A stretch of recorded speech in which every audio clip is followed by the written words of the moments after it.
ബിസ്മില്ലാഹി വസ്സലാത്തു വസ്സലാമു അലാ റസൂലില്ലാഹി വഅല ആലിഹി വസഹ്ബിഹി വമൻവാല.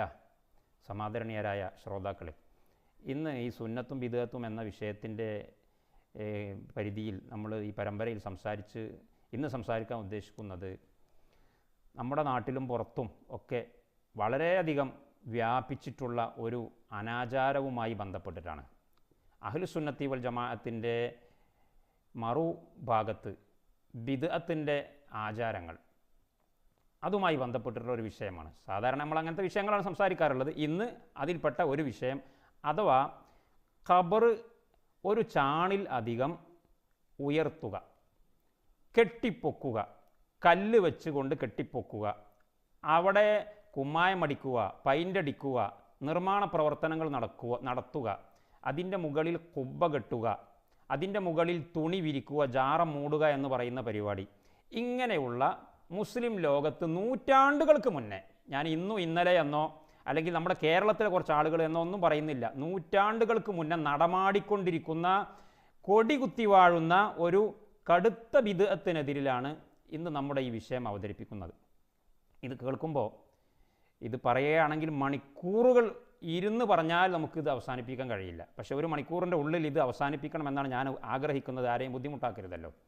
അപ്പോൾ ഇത് കേൾക്കുമ്പോൾ ചില ആളുകൾക്ക് വലിയ മനപ്രയാസം ഉണ്ടാവും. എന്താണ് പടച്ചവനെ ഈ പറയുന്നത്? നൂറ്റാണ്ടുകൾ പഴക്കമുള്ളത് എന്ന് ഇദ്ദേഹം തന്നെ പറഞ്ഞു. ഇങ്ങനത്തെ ഒരു വിഷയത്തെ എങ്ങനെയാണ് നമ്മൾ ജനങ്ങളുടെ ഇടയിൽ മോശമാക്കിയിട്ട് പറയാം? അതൊരു മുസ്ലിം ഉമ്മത്തിൻ്റെ ഒരു പാരമ്പര്യമല്ലേ? ഒന്ന്, അപ്പോൾ അത് സ്വാഭാവികമായിട്ടും മനസ്സിലൊരു പ്രയാസം ഉണ്ടാക്കും. രണ്ടാമത്തത്, നമ്മളൊക്കെ ബഹുമാനിക്കുന്ന വളരെ വലിയ മഹാന്മാരായ ആളുകളുടെ നബി സല്ലല്ലാഹു അലൈഹി വസല്ലം തങ്ങളുടെ തന്നെ ശറഫാക്കപ്പെട്ട ഖബറിൻ്റെ മുകളിൽ, അതുപോലെ മറ്റുള്ള ഇമാമിങ്ങളുടെ ഇത് പറയണ്ട, ഇതൊക്കെ ഉള്ളതല്ലേ. അപ്പോൾ അവരുടെയൊക്കെ ഖബറിൻ്റെ മുകളിൽ ഇതൊക്കെ ഉണ്ടാവും. അവരൊക്കെ വലിയ മഹാന്മാരല്ലേ? അങ്ങനെ ഉണ്ടെങ്കിൽ അത് അവിടുന്ന് അവർ തന്നെ ഇടപെട്ടിട്ട് അതൊക്കെ പൊളിക്കണ്ടേ? നബി സല്ലല്ലാഹു അലൈഹി വസല്ലം തങ്ങളുടെ ഖബറിൻ്റെ അടുത്ത് റസൂലുള്ളാഹിക്ക് ഇഷ്ടമില്ലാത്തൊരു സംഗതി നടക്കാൻ പാടുണ്ടോ? അപ്പം എന്തെങ്കിലും അവിടെ നടക്കുന്നുണ്ടെങ്കിൽ അത് റസൂലുള്ളാഹിൻ്റെ അറിവോടും സമ്മതത്തോടും പൊരുത്തത്തോടും തൃപ്തിയോടും കൂടിയാണ് എന്നല്ലേ മനസ്സിലാക്കേണ്ടത്? പ്രത്യേകിച്ച് നൂറ്റാണ്ടുകളായിട്ട് മുസ്ലിം ഉമ്മത്ത് ഇതിനെതിരിലൊന്നും പ്രതിഷേധിച്ചിട്ടില്ലല്ലോ എന്നൊക്കെ ധരിച്ചു വശായി. പിന്നെ വേറൊന്ന്, നമ്മൾ ഈ മഹാന്മാരുടെയൊക്കെ ഇകഴ്ത്തുകയല്ലേ? ഇത്ര വലിയ മഹാന്മാരുടെയൊക്കെ ഖബറിൻ്റെ മുകളിലുള്ള ഈ ജാറത്തെക്കുറിച്ചും കുബ്ബയെക്കുറിച്ചുമൊക്കെ നമ്മൾ പറയുമ്പോൾ അത് അവിടെ നിലനിർത്തപ്പെടേണ്ടതല്ല, അത് നിർമ്മിക്കൽ പാടില്ലാത്ത കാര്യമാണ്, നിർമ്മിച്ചിട്ടുണ്ടെങ്കിൽ അത് അവിടുന്ന് നീക്കം ചെയ്യണം എന്നൊക്കെ പറയുന്നത് ഈ മഹാന്മാരെ നിസ്സാരപ്പെടുത്തുന്നതിന് തുല്യമല്ലേ? അത് നമ്മൾ ചെയ്യാൻ പാടുണ്ടോ? ഏതെങ്കിലും ഒരു കിതാബിൽ എവിടെയെങ്കിലും ഒരു ഇമാമുഞ്ഞ് അത് ഹറാമാണെന്ന് പറഞ്ഞു പോയിട്ടുണ്ടെങ്കിൽ അതല്ലല്ലോ നമ്മൾ സ്വീകരിക്കേണ്ടത്. ആയിരക്കണക്കിന് കിതാബുകളിൽ അത് അനുവദനീയമാണെന്ന് പറഞ്ഞത്. ഇതൊക്കെ ഞാൻ പറയുന്നത് നിങ്ങൾ അപ്പാടെ വിശ്വസിക്കാൻ വേണ്ടിയിട്ടല്ല കേട്ടോ. ഈ ആയിരക്കണക്കിനും നൂറുകണക്കിനൊന്നുമില്ല. ഇത് ഏതോ നൂറ്റാണ്ടുകൾ കഴിഞ്ഞ് വന്നതിൻ്റെ ശേഷമുള്ള ഏതോ തഫ്സീറിൻ്റെ മൂലയിൽ എഴുതി വെച്ച ചില സംഗതി. അത് ഞാനൊരു അവതരണം നടത്തുന്ന സമയത്ത് നിങ്ങൾ ശ്രദ്ധിക്കാൻ വേണ്ടി അവതരിപ്പിക്കുന്നത് മാത്രമേ ഉള്ളൂ. ഇത് കേട്ടിട്ട് നിങ്ങളത് തെറ്റിദ്ധരിച്ച് പോകരുത്. അപ്പോൾ ഇതൊക്കെ ഉണ്ടാകുന്ന സമയത്ത് എന്തിനാണ് ഇങ്ങനെ ഒരു വിഷയത്തെക്കുറിച്ച് പറയുന്നതെന്ന് സ്വാഭാവികമായിട്ടും എൻ്റെ പ്രിയപ്പെട്ട സുഹൃത്തുക്കൾ സംശയിക്കും. അപ്പോൾ അതുകൊണ്ട് സംശയം ഇല്ലാതിരിക്കാൻ വേണ്ടിയിട്ട് ഞാൻ ആദ്യം തന്നെ ചെറിയ ആമുഖം എന്ന നിലക്ക് പറയാണ്. അല്ലെങ്കിൽ ആമുഖമെന്നും അധ്യായമെന്നും ഉപസംഹാരമെന്നും ഒന്നും പറയാൻ മാത്രമേ ഇല്ല. കാരണം ആകെ ഒരു മണിക്കൂറാണ് സംസാരിക്കുന്നത്. അല്ലെങ്കിൽ 3, 4, 5 മണിക്കൂർ വെച്ചിട്ടുള്ള ഒരു സെമിനാർ ആണെങ്കിൽ നമുക്കതൊക്കെ പറയാമായിരുന്നു. അപ്പോൾ നമ്മൾ മനസ്സിലാക്കേണ്ടത്, നബി സല്ലല്ലാഹു അലൈഹി വസല്ലം തങ്ങളുടെ ദറജയും മക്കാനത്തും വണ്ണവും വലിപ്പവും ഒന്നും ഇവിടെ ആർക്കും സംശയമില്ലാത്ത കാര്യമാണ്. അല്ലാഹു തആല അവിടേക്ക് കൊടുത്തിട്ടുള്ള ധാരാളമായി കൊടുത്തിട്ടുള്ള സ്ഥാനവും വണ്ണവും വലിപ്പവും അത്രത്തോളം ഒരു മഖ്ലൂക്കിനും അള്ളാഹു കൊടുത്തിട്ടില്ല. പക്ഷേ അതിൻ്റെ അർത്ഥം നബി സല്ലല്ലാഹു അലൈഹി വസല്ലം തങ്ങൾ അന്തി ഉറങ്ങുന്ന സ്ഥലത്ത് നടക്കുന്ന സംഗതികളൊക്കെയും അവിടെ നിന്ന് ഇഷ്ടപ്പെട്ടതാണെന്നാ? അല്ലെങ്കിൽ മറ്റുള്ള അമ്പിയാക്കന്മാർ അന്തി ഉറങ്ങുന്ന സ്ഥലങ്ങളിലുള്ള സംഗതികളൊക്കെയും അവർക്ക് ഇഷ്ടപ്പെട്ടതാണെന്നാ? അങ്ങനെ ഒരു സാധാരണക്കാരൻ പറയുകയാണെങ്കിൽ നമുക്ക് എന്തെങ്കിലും ഒരു എക്സ്ക്യൂസ് അവന് കൊടുത്തായിരുന്നു, ഒരു വിവരമില്ലാത്ത ഒരാൾ പറയുകയാണെങ്കിൽ. പക്ഷെ വിവരമുള്ള ചില വിവരമുണ്ട് എന്ന് പറയപ്പെടുന്ന ആളുകൾ പോലും ഇത് പറയുമ്പോൾ, അത് പൊതുവേദികളിൽ വന്ന് പരസ്യമായി പ്രസംഗിച്ച് അവരുദ്ദേശിക്കുന്ന ആദർശങ്ങളും ആശയങ്ങളും സ്ഥാപിക്കാൻ വേണ്ടി കിണഞ്ഞ് ശ്രമിക്കുമ്പോൾ അതിന് മാനസികമായിട്ട് വളരെ പ്രയാസമുണ്ട്. കാരണം ഇവർ തന്നെ സ്വയം ചെറുതാവുകയാണല്ലോ എന്നാണ് ഞാനിന്ന് മനസ്സിലാക്കുന്നത്. അവർ വലുതാവുകയല്ല. അവരുടെ പാണ്ഡിത്യമല്ല ഉയരുന്നത്, അവരുടെ വിവരക്കേട് അവർ പറയല്ലേ. അപ്പോൾ നമുക്കൊരു സിമ്പതി അതിലുണ്ട്. കാരണം നിങ്ങൾക്കറിയാം, എല്ലാവർക്കും അറിയാം, നബി സല്ലല്ലാഹു അലൈഹി വസല്ലം തങ്ങൾ വഫാത്തിൻ്റെ തൊട്ടു മുന്നേ പറഞ്ഞിട്ടുള്ള ഗൗരവമേറിയ കുറേ താക്കീതുകളുണ്ട്. ഈ ലോകത്തോട് ഒരു മനുഷ്യൻ വിട പറയുന്ന സമയത്ത് ആ മനുഷ്യൻ എന്തെങ്കിലും ഒരു കാര്യം, നമ്മളെപ്പോലത്തെ ഒരാളാണെങ്കിൽ തന്നെ, ഒരു സാധാരണ മനുഷ്യൻ മരിക്കുന്നതിന് മുന്നേ വല്ല സംഗതികളും ഒക്കെ പറയുകയാണെങ്കിൽ അതിൻ്റെ ഗൗരവം എത്ര ഉണ്ടാകും? അത്ര ഗൗരവമുള്ള വിഷയമല്ല പറയുള്ള സമയത്ത്. എന്നാൽ ഈ ലോകത്തിൻ്റെ മുഴുവൻ സന്മാർഗത്തിനും ദർശനം നൽകേണ്ട അള്ളാഹു ഉത്തരവാദിത്തം ഏൽപ്പിച്ചിട്ടുള്ള നബി സല്ലല്ലാഹു അലൈഹി വസല്ലം തങ്ങൾ സക്കറാത്തിൻ്റെ ഹാലിൽ കടക്കുന്ന സമയത്ത് ലോകത്തോട് വിളിച്ചറിയിച്ചിട്ടുള്ള വളരെ പ്രധാനപ്പെട്ട കുറേ സന്ദേശങ്ങളുണ്ട്. അതിൽപ്പെട്ട ഏറ്റവും പ്രധാനപ്പെട്ട ഒരു സന്ദേശമാണ്, അത് റിപ്പോർട്ട് ചെയ്ത പണ്ഡിതന്മാർ അങ്ങനെ തന്നെ റിപ്പോർട്ട് ചെയ്തത്. ആയിഷ റളിയല്ലാഹു അൻഹയാണ് അത് റിപ്പോർട്ട് ചെയ്തത്. അബ്ദുല്ലാഹി ഇബ്നു അബ്ബാസ് റിപ്പോർട്ട് ചെയ്തിട്ടുണ്ട്. മഹാനായ അബൂ ഹുറൈറ റളിയല്ലാഹു അൻഹു റിപ്പോർട്ട് ചെയ്തിട്ടുണ്ട്. പല സഹാബികളും റിപ്പോർട്ട് ചെയ്തിട്ടുണ്ട്. ഏകദേശം മുത്തവാത്തിറായ ഹദീസ് എന്ന് പറയാൻ പറ്റുന്ന ഹദീസ് സ്വഹീഹുൽ ബുഖാരിയിൽ നിരവധി സ്ഥലത്താണ് ഈ ഹദീസ് ഉള്ളത്. എന്താണ് ആ ഹദീസ്? റസൂലുള്ളാഹി പിന്നെ വഫാത്തിൻ്റെ സമയത്ത് ഇങ്ങനെ ചൂടെടുത്തിട്ട് പനിച്ചിട്ട് കിടക്കുമ്പോൾ ഒരു ശരീരത്തിലൊരു വസ്ത്രം ഇട്ട് ഇങ്ങനെ കിടക്കുകയാണ്. അപ്പോൾ ചില സമയത്ത് വസ്ത്രം ഇങ്ങനെ മുഖത്തുനിന്ന് നീക്കും. എന്നിട്ട് ഒരിക്കൽ നീക്കിയിട്ട് ആയിഷ റളിയല്ലാഹു അൻഹു മറ്റൊക്കെ ഉള്ള സമയത്ത് അവരെ നോക്കിയിട്ട് പറഞ്ഞു, ലഅനല്ലാഹുൽ യഹൂദ വന്നസാറ ഇത്തഖദു ഖുബൂറ അംബിയാഇഹിം മസാജിദ.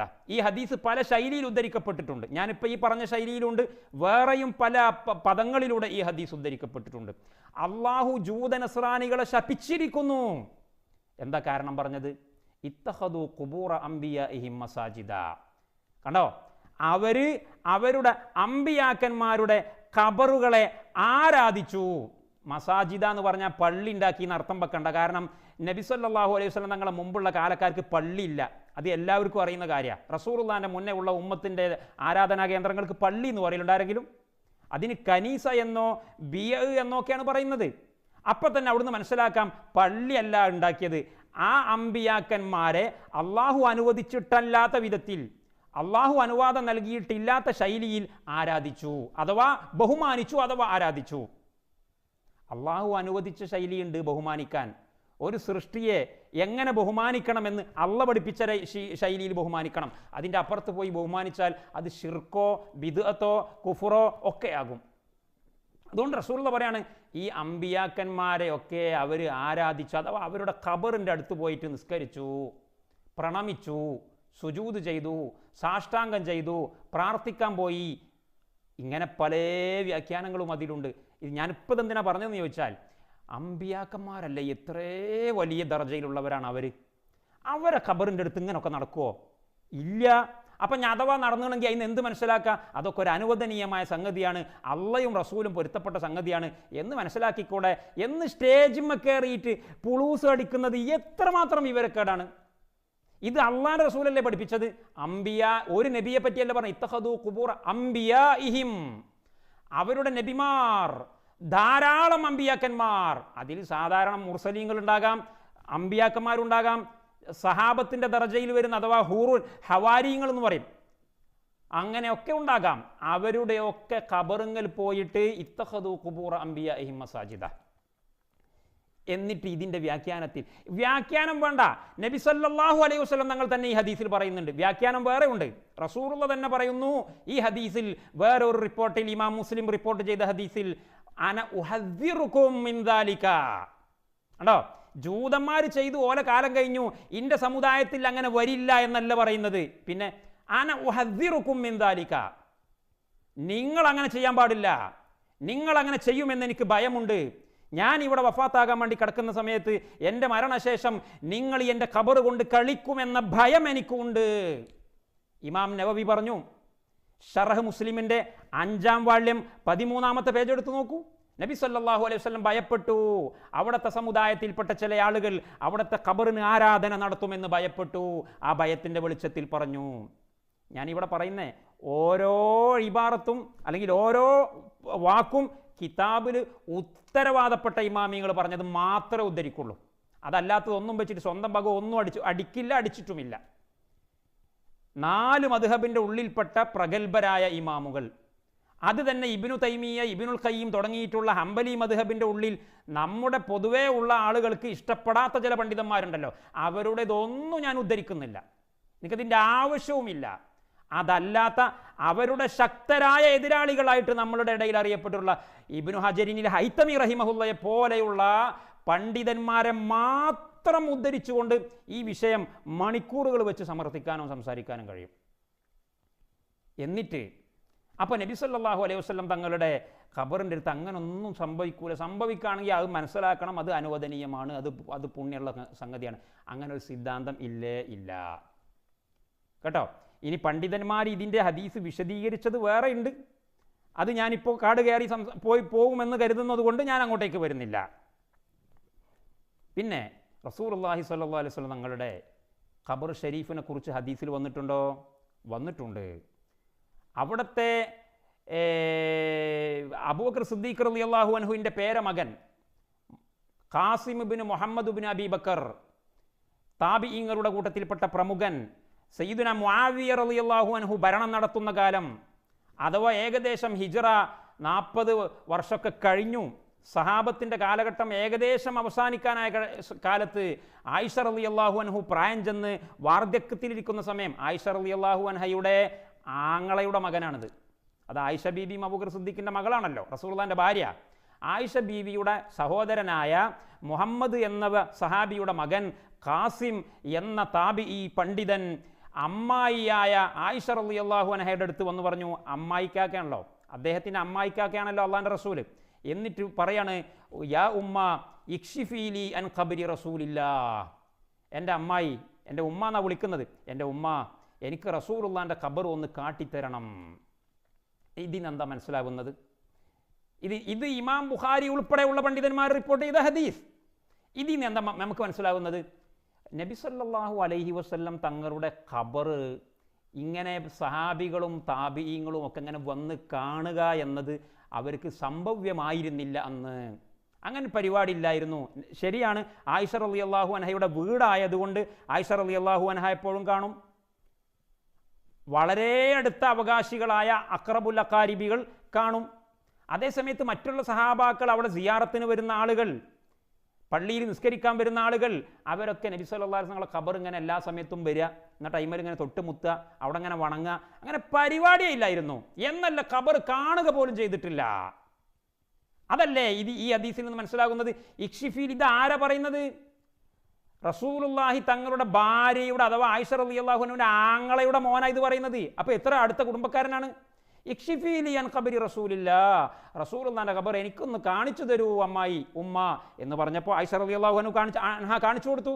എന്നിട്ട് ആ ഖബറിൻ്റെ വിശദീകരണം മഹാനായ ഖാസിം തങ്ങളെ തൊട്ട് ഇമാം ബുഖാരി ഉദ്ധരിച്ചിട്ടില്ലേ? എന്താ പറഞ്ഞത്? റഅയ്തുഹു മുസന്നമൻ, ഒരു ചാണുയരത്തിലുള്ള ഖബറായിട്ട് ഞാൻ കണ്ടു, ഒരൊറ്റ ചാൺ. ഇവിടെ വേറെ ഒരു ഹദീസുണ്ട്. ആ ഹദീസിൽ നമ്മുടെ ഷാഫി മദ്ഹബുകാരൊക്കെ അതിനെയാണ് സപ്പോർട്ട് ചെയ്ത് കൂടുതൽ മുന്തിക്കുന്ന ഹദീസ്. അത് ഏതാണ്? അത് മുസന്നമു അല്ല. മുസന്നമു അല്ല പറഞ്ഞാൽ ഒരു ചാണു ഉയരവും അതിന് ഇല്ല എന്ന അർത്ഥം വരുന്ന മുസത്തഹ്. മുസത്തഹ് എന്ന് പറഞ്ഞാൽ ഏകദേശം നിരപ്പാണ് എന്ന അർത്ഥം. അതുകൊണ്ട് തന്നെ ഇമാം ഷാഫി റഹിമഹുല്ലയും അദ്ദേഹത്തെ പിന്തുടർന്ന് വന്നിട്ടുള്ള ധാരാളം പണ്ഡിതന്മാരും പറഞ്ഞിട്ടുള്ളത് ഖബറിനെ തസ്തീഹ് ചെയ്യണം, തസ്നീം ചെയ്യരുത് എന്നാ. പക്ഷേ ഭൂരിഭാഗം ഇമാമിങ്ങളും പറഞ്ഞ് തസ്നീം എന്ന് പറഞ്ഞാൽ ഒട്ടകത്തിൻ്റെ പൂഞ്ഞ പോലെ, നമ്മളെ നാട്ടിലൊക്കെ സാധാരണ തസ്നീമാണ് ചെയ്യാറുള്ളത്, ഒട്ടകത്തിൻ്റെ ഒരു ആർച്ച് മോഡൽ, ഒട്ടകത്തിൻ്റെ പൂഞ്ഞ മോഡൽ. പക്ഷേ ഇമാം ഷാഫി പറയുന്നത് റസൂലുള്ളാഹിന്റെ ഖബർ അങ്ങനെ ആയിരുന്നില്ല. സഹാബത്ത് മറവ് ചെയ്ത സമയത്ത് റസൂലുള്ളാഹിന്റെ ഖബർ മുസത്തഹാണ്. അതിന് വേറെയും തെളിവ് അവർ പറയുന്നുണ്ട്. അതെന്താ? റസൂലുള്ളാഹിന്റെ പ്രിയപ്പെട്ട മകൻ സയ്യിദുന ഇബ്രാഹിം അലാ നബിയിന വ അലൈഹിസ്സലാം, അവർ വഫാത്തായ സമയത്ത് റസൂലുള്ള ആ പൊന്നാര മകനെ മറവ് ചെയ്യുകയും മറവ് ചെയ്തതിൻ്റെ ശേഷം അവിടുത്തെ ഖബർ തസ്തീഹ് ചെയ്തു എന്ന് സ്ഥിരപ്പെട്ട ഹദീസിലുണ്ട്. അഥവാ ഒരു ചാണ് പോലും പൊന്തിച്ചിട്ടില്ല. തസ്തീഹ് എന്ന് പറഞ്ഞാൽ പച്ച മലയാളം പറഞ്ഞാൽ നിരപ്പാക്കുക, സതഹ് സമനിലമാക്കുക. അതുകൊണ്ട് തന്നെ ഷാഫി ഇമാമിന് എന്തഭിപ്രായമില്ല, ഇങ്ങനെ തസ്നീം ചെയ്യണമെന്ന അഭിപ്രായം തന്നെ ഇല്ല. തസ്തീഹ് ചെയ്യണമെന്നാണ്. ഞാൻ അങ്ങോട്ട് വരില്ല, അതൊക്കെ പറഞ്ഞാൽ ഒരുപാട് നീണ്ടുപോകും. പക്ഷേ ഷാഫി മദ്ഹബ് ഇന്ന് പിൽക്കാലക്കാരായ ഷാഫി മദ്ഹബുകാരൊക്കെ മറ്റു മദ്ഹബുകാരോട് യോജിച്ചിട്ട് തസ്നീം തന്നെയാണ് ഇപ്പോൾ നിലവിലുള്ളത്. അപ്പം അതുകൊണ്ട് അതിനോടൊപ്പിച്ചിട്ടാണ് ഖാസിം റഹിമഹുല്ലയുടെ ഹദീസ് വന്നത്, റഅയ്തുഹു മുസന്നമൻ. അവിടെ നമ്മുടെ ഇമാമിങ്ങൾ അതിനെ രണ്ടിനെയും സമീകരിച്ചിട്ടുണ്ട്. അതെങ്ങനെ തസ്തീഹ് ചെയ്ത ഖബർ പിന്നെ മുസന്നമായത്? അതിന് നമ്മുടെ ഇമാമിങ്ങൾ പറഞ്ഞ മറുപടി, ഇബ്നു ഹജർ അസ്കലാനിയും ഇബ്നു ഹജർ ഹൈതമിയൊക്കെ പറഞ്ഞ മറുപടി, അത് ആദ്യകാലത്ത് മറവ് ചെയ്ത സമയത്ത് മുസത്തഹായിരുന്നു, പിന്നീട് പുതുക്കിപ്പണിത സമയത്ത് പുതുക്കിപ്പണിതിട്ടുണ്ട്. അത് ഞാൻ അങ്ങോട്ട് വരുന്നുണ്ട്. ആ സമയത്ത് ഇവർ ഈ മുസന്നമായ ശൈലിയിൽ വെച്ചു. അപ്പോഴും ഒരു ചാണിൻ്റെ മേലെ വന്നിട്ടില്ല, അതാ പറഞ്ഞത്, അപ്പോഴും ഒരു ചാണിൻ്റെ മേലെ വന്നിട്ടില്ല. ഇരിക്കട്ടെ. അപ്പോൾ നബി സല്ലല്ലാഹു അലൈഹി വസല്ലം തങ്ങളുടെ ഖബറിനെ നേരിട്ട് കണ്ടിട്ടുള്ള ദൃക്സാക്ഷി വിവരണം സ്വഹീഹുൽ ബുഖാരിയിൽ. ഇനി നബി സല്ലല്ലാഹു അലൈഹി വസല്ലം തങ്ങൾ ജീവിച്ചിരിപ്പുള്ള കാലത്ത് തന്നെ സയ്യിദുനാ അലി ഇബ്നു അബീ ത്വാലിബ് റളിയല്ലാഹു അൻഹുവിനെ വിളിച്ചിട്ട് പറഞ്ഞല്ലോ, വിളിച്ച് പറയല്ല, നിയോഗിച്ച് അയച്ചു.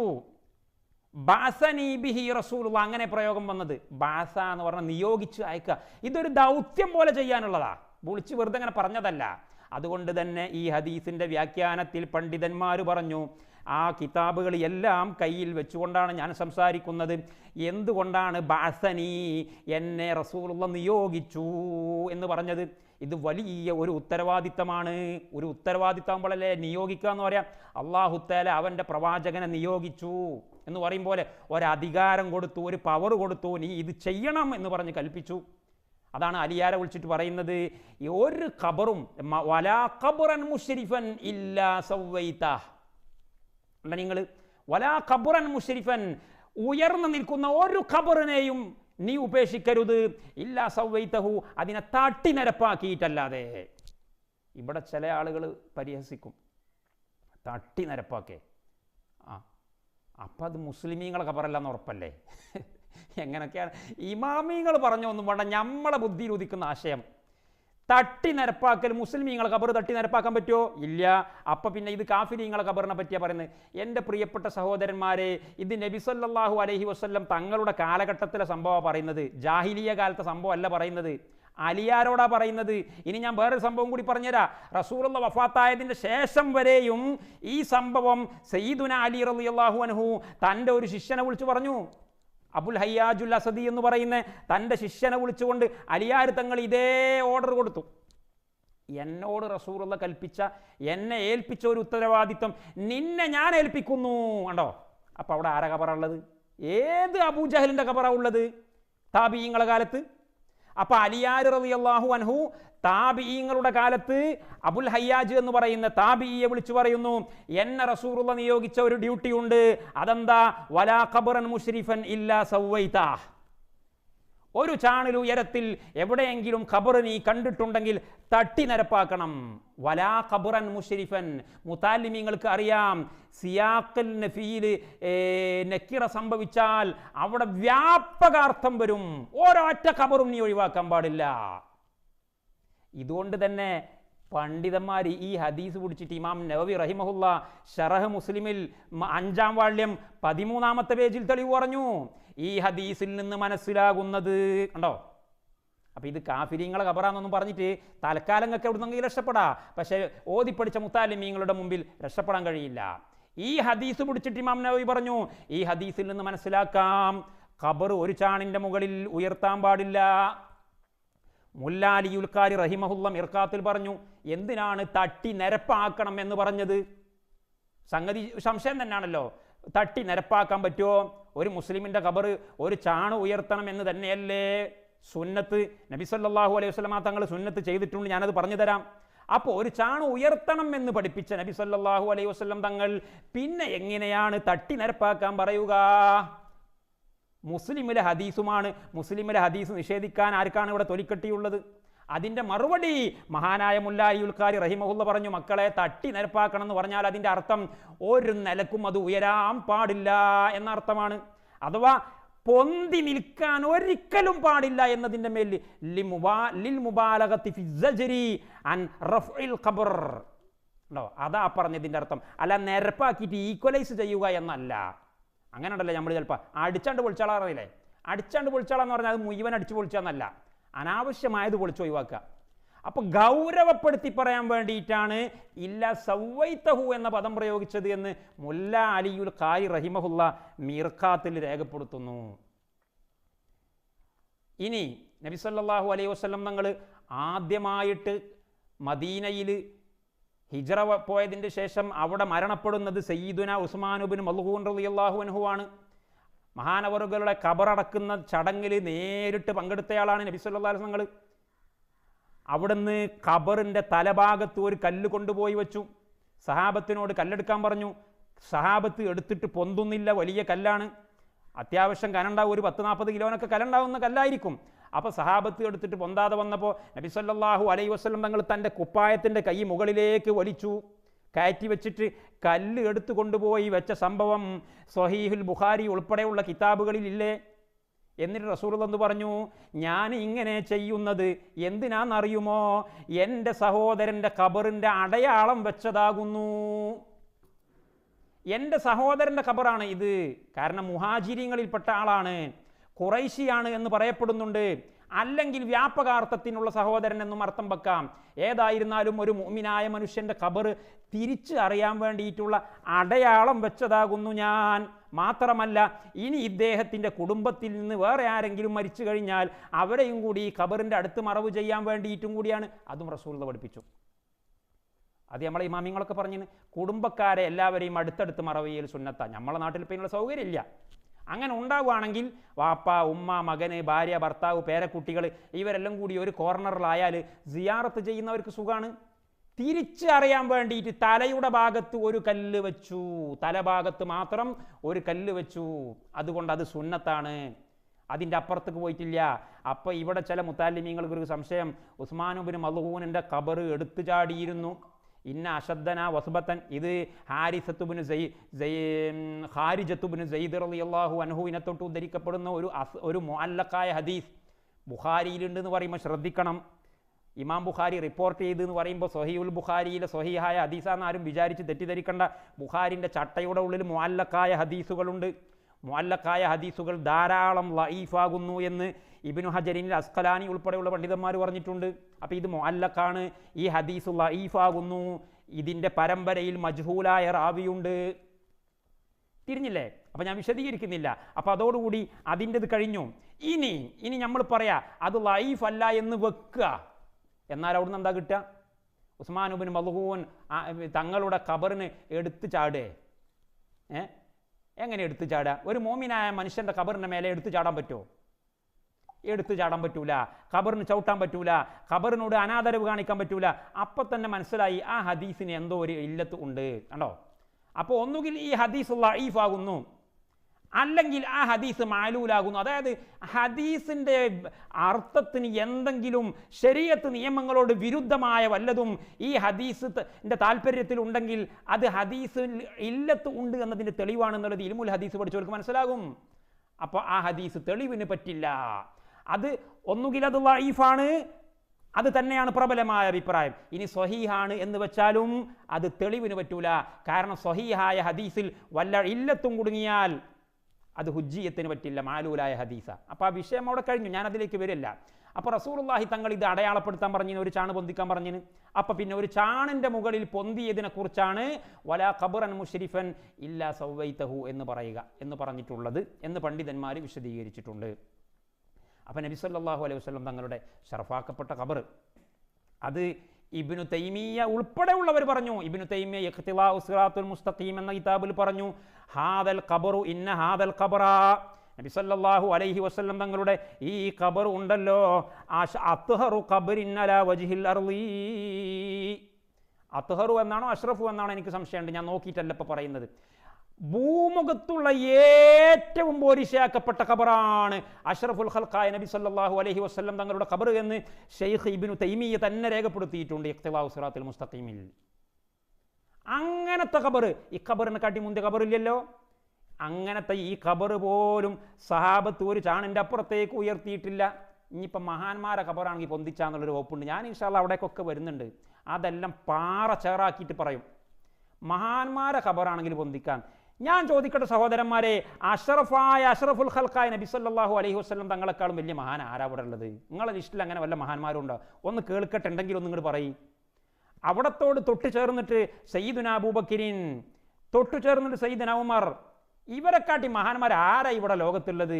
ഇവരെ ഖബറൊക്കെയും റഅയ്തുഹു മുസന്നമൻ, ഒരു ചാണ് മാത്രം ഉയർന്നു നിൽക്കുന്നതായിട്ട് ഞാൻ കണ്ടു എന്ന് റിപ്പോർട്ട് ചെയ്യുന്നത് താബിഈങ്ങളിൽ പ്രമുഖനായ സയ്യിദുന ഖാസിം. അത് റിപ്പോർട്ട് ചെയ്യുന്നത് അസ്സയ്യിദത്തു ഉമ്മുൽ മുഅ്മിനീന ആയിഷ സ്വഹീഹുൽ ബുഖാരിയിൽ റിപ്പോർട്ട് ചെയ്യുന്നത് ഇമാം ബുഖാരി അവിടുത്തെ സ്വഹീഹുൽ ബുഖാരിയിൽ.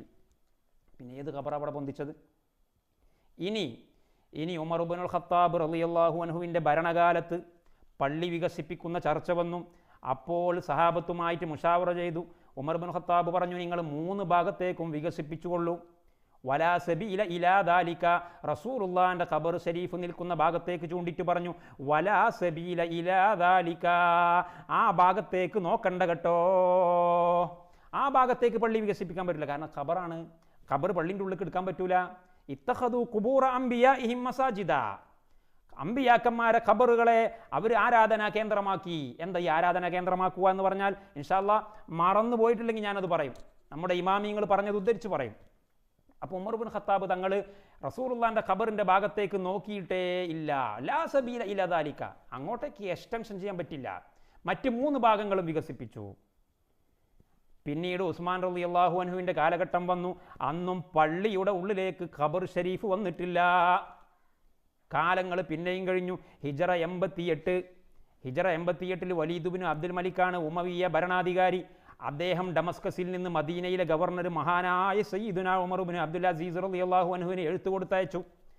തൻ്റെ ഗവർണർക്ക് എഴുത്ത് കൊടുത്തയച്ചിട്ട് പറഞ്ഞു, നമുക്ക് മദീനത്തെ പള്ളിയിൽ ആൾ കൂടിയിട്ടുണ്ട്, ധാരാളം ആളുകൾ ഇസ്ലാമിലേക്ക് വന്നു, അവർക്ക് നിസ്കരിക്കണം, സൗകര്യമില്ല, അതുകൊണ്ട് പള്ളി വികസിപ്പിക്കൽ നിർബന്ധമാണ്.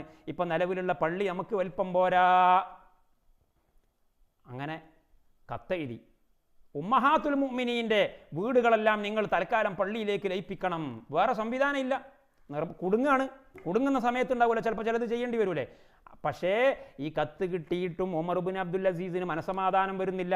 ഉമ്മഹാത്തുൽ മുഅ്മിനീങ്ങളുടെ വീട് പൊളിച്ചിട്ട് പള്ളിയിലേക്ക് ലയിപ്പിക്കേ, അള്ളാഹുവിൻ്റെ റസൂലിൻ്റെ ഖബർ പള്ളിയുടെ അകത്തേക്ക് വരേ, അത് വലിയ പ്രയാസമുള്ള സംഗതിയാണ്.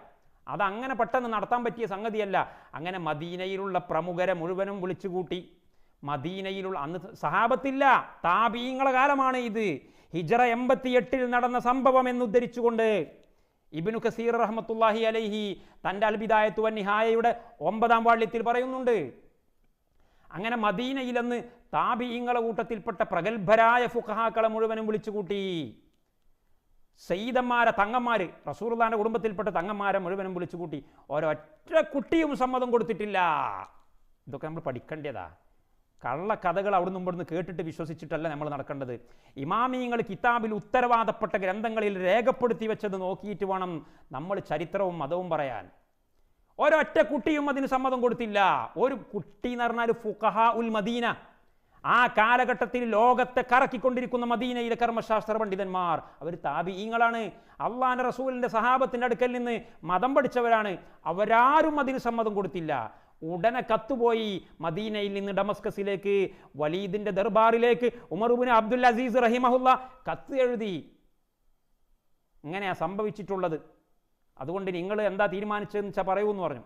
അങ്ങനെ വലീദല്ലേ, വലീദ് എന്ന് പറഞ്ഞാൽ ഉമവിയ ഭരണാധികാരിയാണ്. ഭരണാധികാരികളുടെ ഏകദേശം അവസ്ഥ നമ്മൾ വിശദീകരിച്ച് പറയേണ്ട ആവശ്യമില്ലല്ലോ. ഭരണാധികാരി അവിടുന്ന് തിരിച്ചിങ്ങോട്ടും കത്തെഴുതി. അതൊന്നും നോക്കിയിട്ട് കാര്യമില്ല, തൽക്കാലം ഞാൻ പറയുന്നത് അനുസരിക്കുക.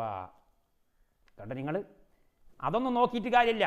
നിങ്ങൾ ഉമ്മഹാത്തുൽ മുഅ്മിനീങ്ങളുടെ വീട് മുഴുവനും പൊളിച്ചിട്ട് പള്ളിയിലേക്ക് ചേർക്കുക. നബി സല്ലല്ലാഹു അലൈഹി വസല്ലം തങ്ങളുടെ വീട് ഉൾപ്പെടെ, അഥവാ ഖബർ ഷരീഫ് ഉൾപ്പെടെ പള്ളിയിലേക്ക് ചേർക്കണം. സുബ്ഹാനല്ലാഹ്, ഉമർ ഇബ്നു അബ്ദുൽ അസീസിന് നിക്കക്കള്ളിയില്ലാതായി. ഈ കൽപ്പനയ്ക്ക് കീഴ്പ്പെടാതിരിക്കാൻ പറ്റില്ല. ഫിത്തന ഉണ്ടാകും, ഭയങ്കര ഫിത്തന ഉണ്ടാകും. രാഷ്ട്രീയ ഫിത്തന ഉണ്ടായിക്കഴിഞ്ഞാൽ മുസ്ലിം ഉമ്മത്ത് മുഴുവനും നാശമായി പോകും. ഇവിടെ കുറച്ച് പണ്ഡിതന്മാർ എതിർത്തു എന്ന് പറഞ്ഞിട്ട് കാര്യമില്ല. പണ്ഡിതന്മാർ എതിർത്തു എന്ന് പറഞ്ഞതുകൊണ്ട് ഭരണാധികാരികൾ മുഖവിലക്കെടുക്കുമോ? നിങ്ങൾ കേട്ടിട്ടില്ലേ പരിശുദ്ധ ഖുർആനിൽ, വഖാലല്ലദീന ഗലബു അലാ അംരിഹിം ലനത്തഖിദന്ന അലൈഹിം മസ്ജിദാ.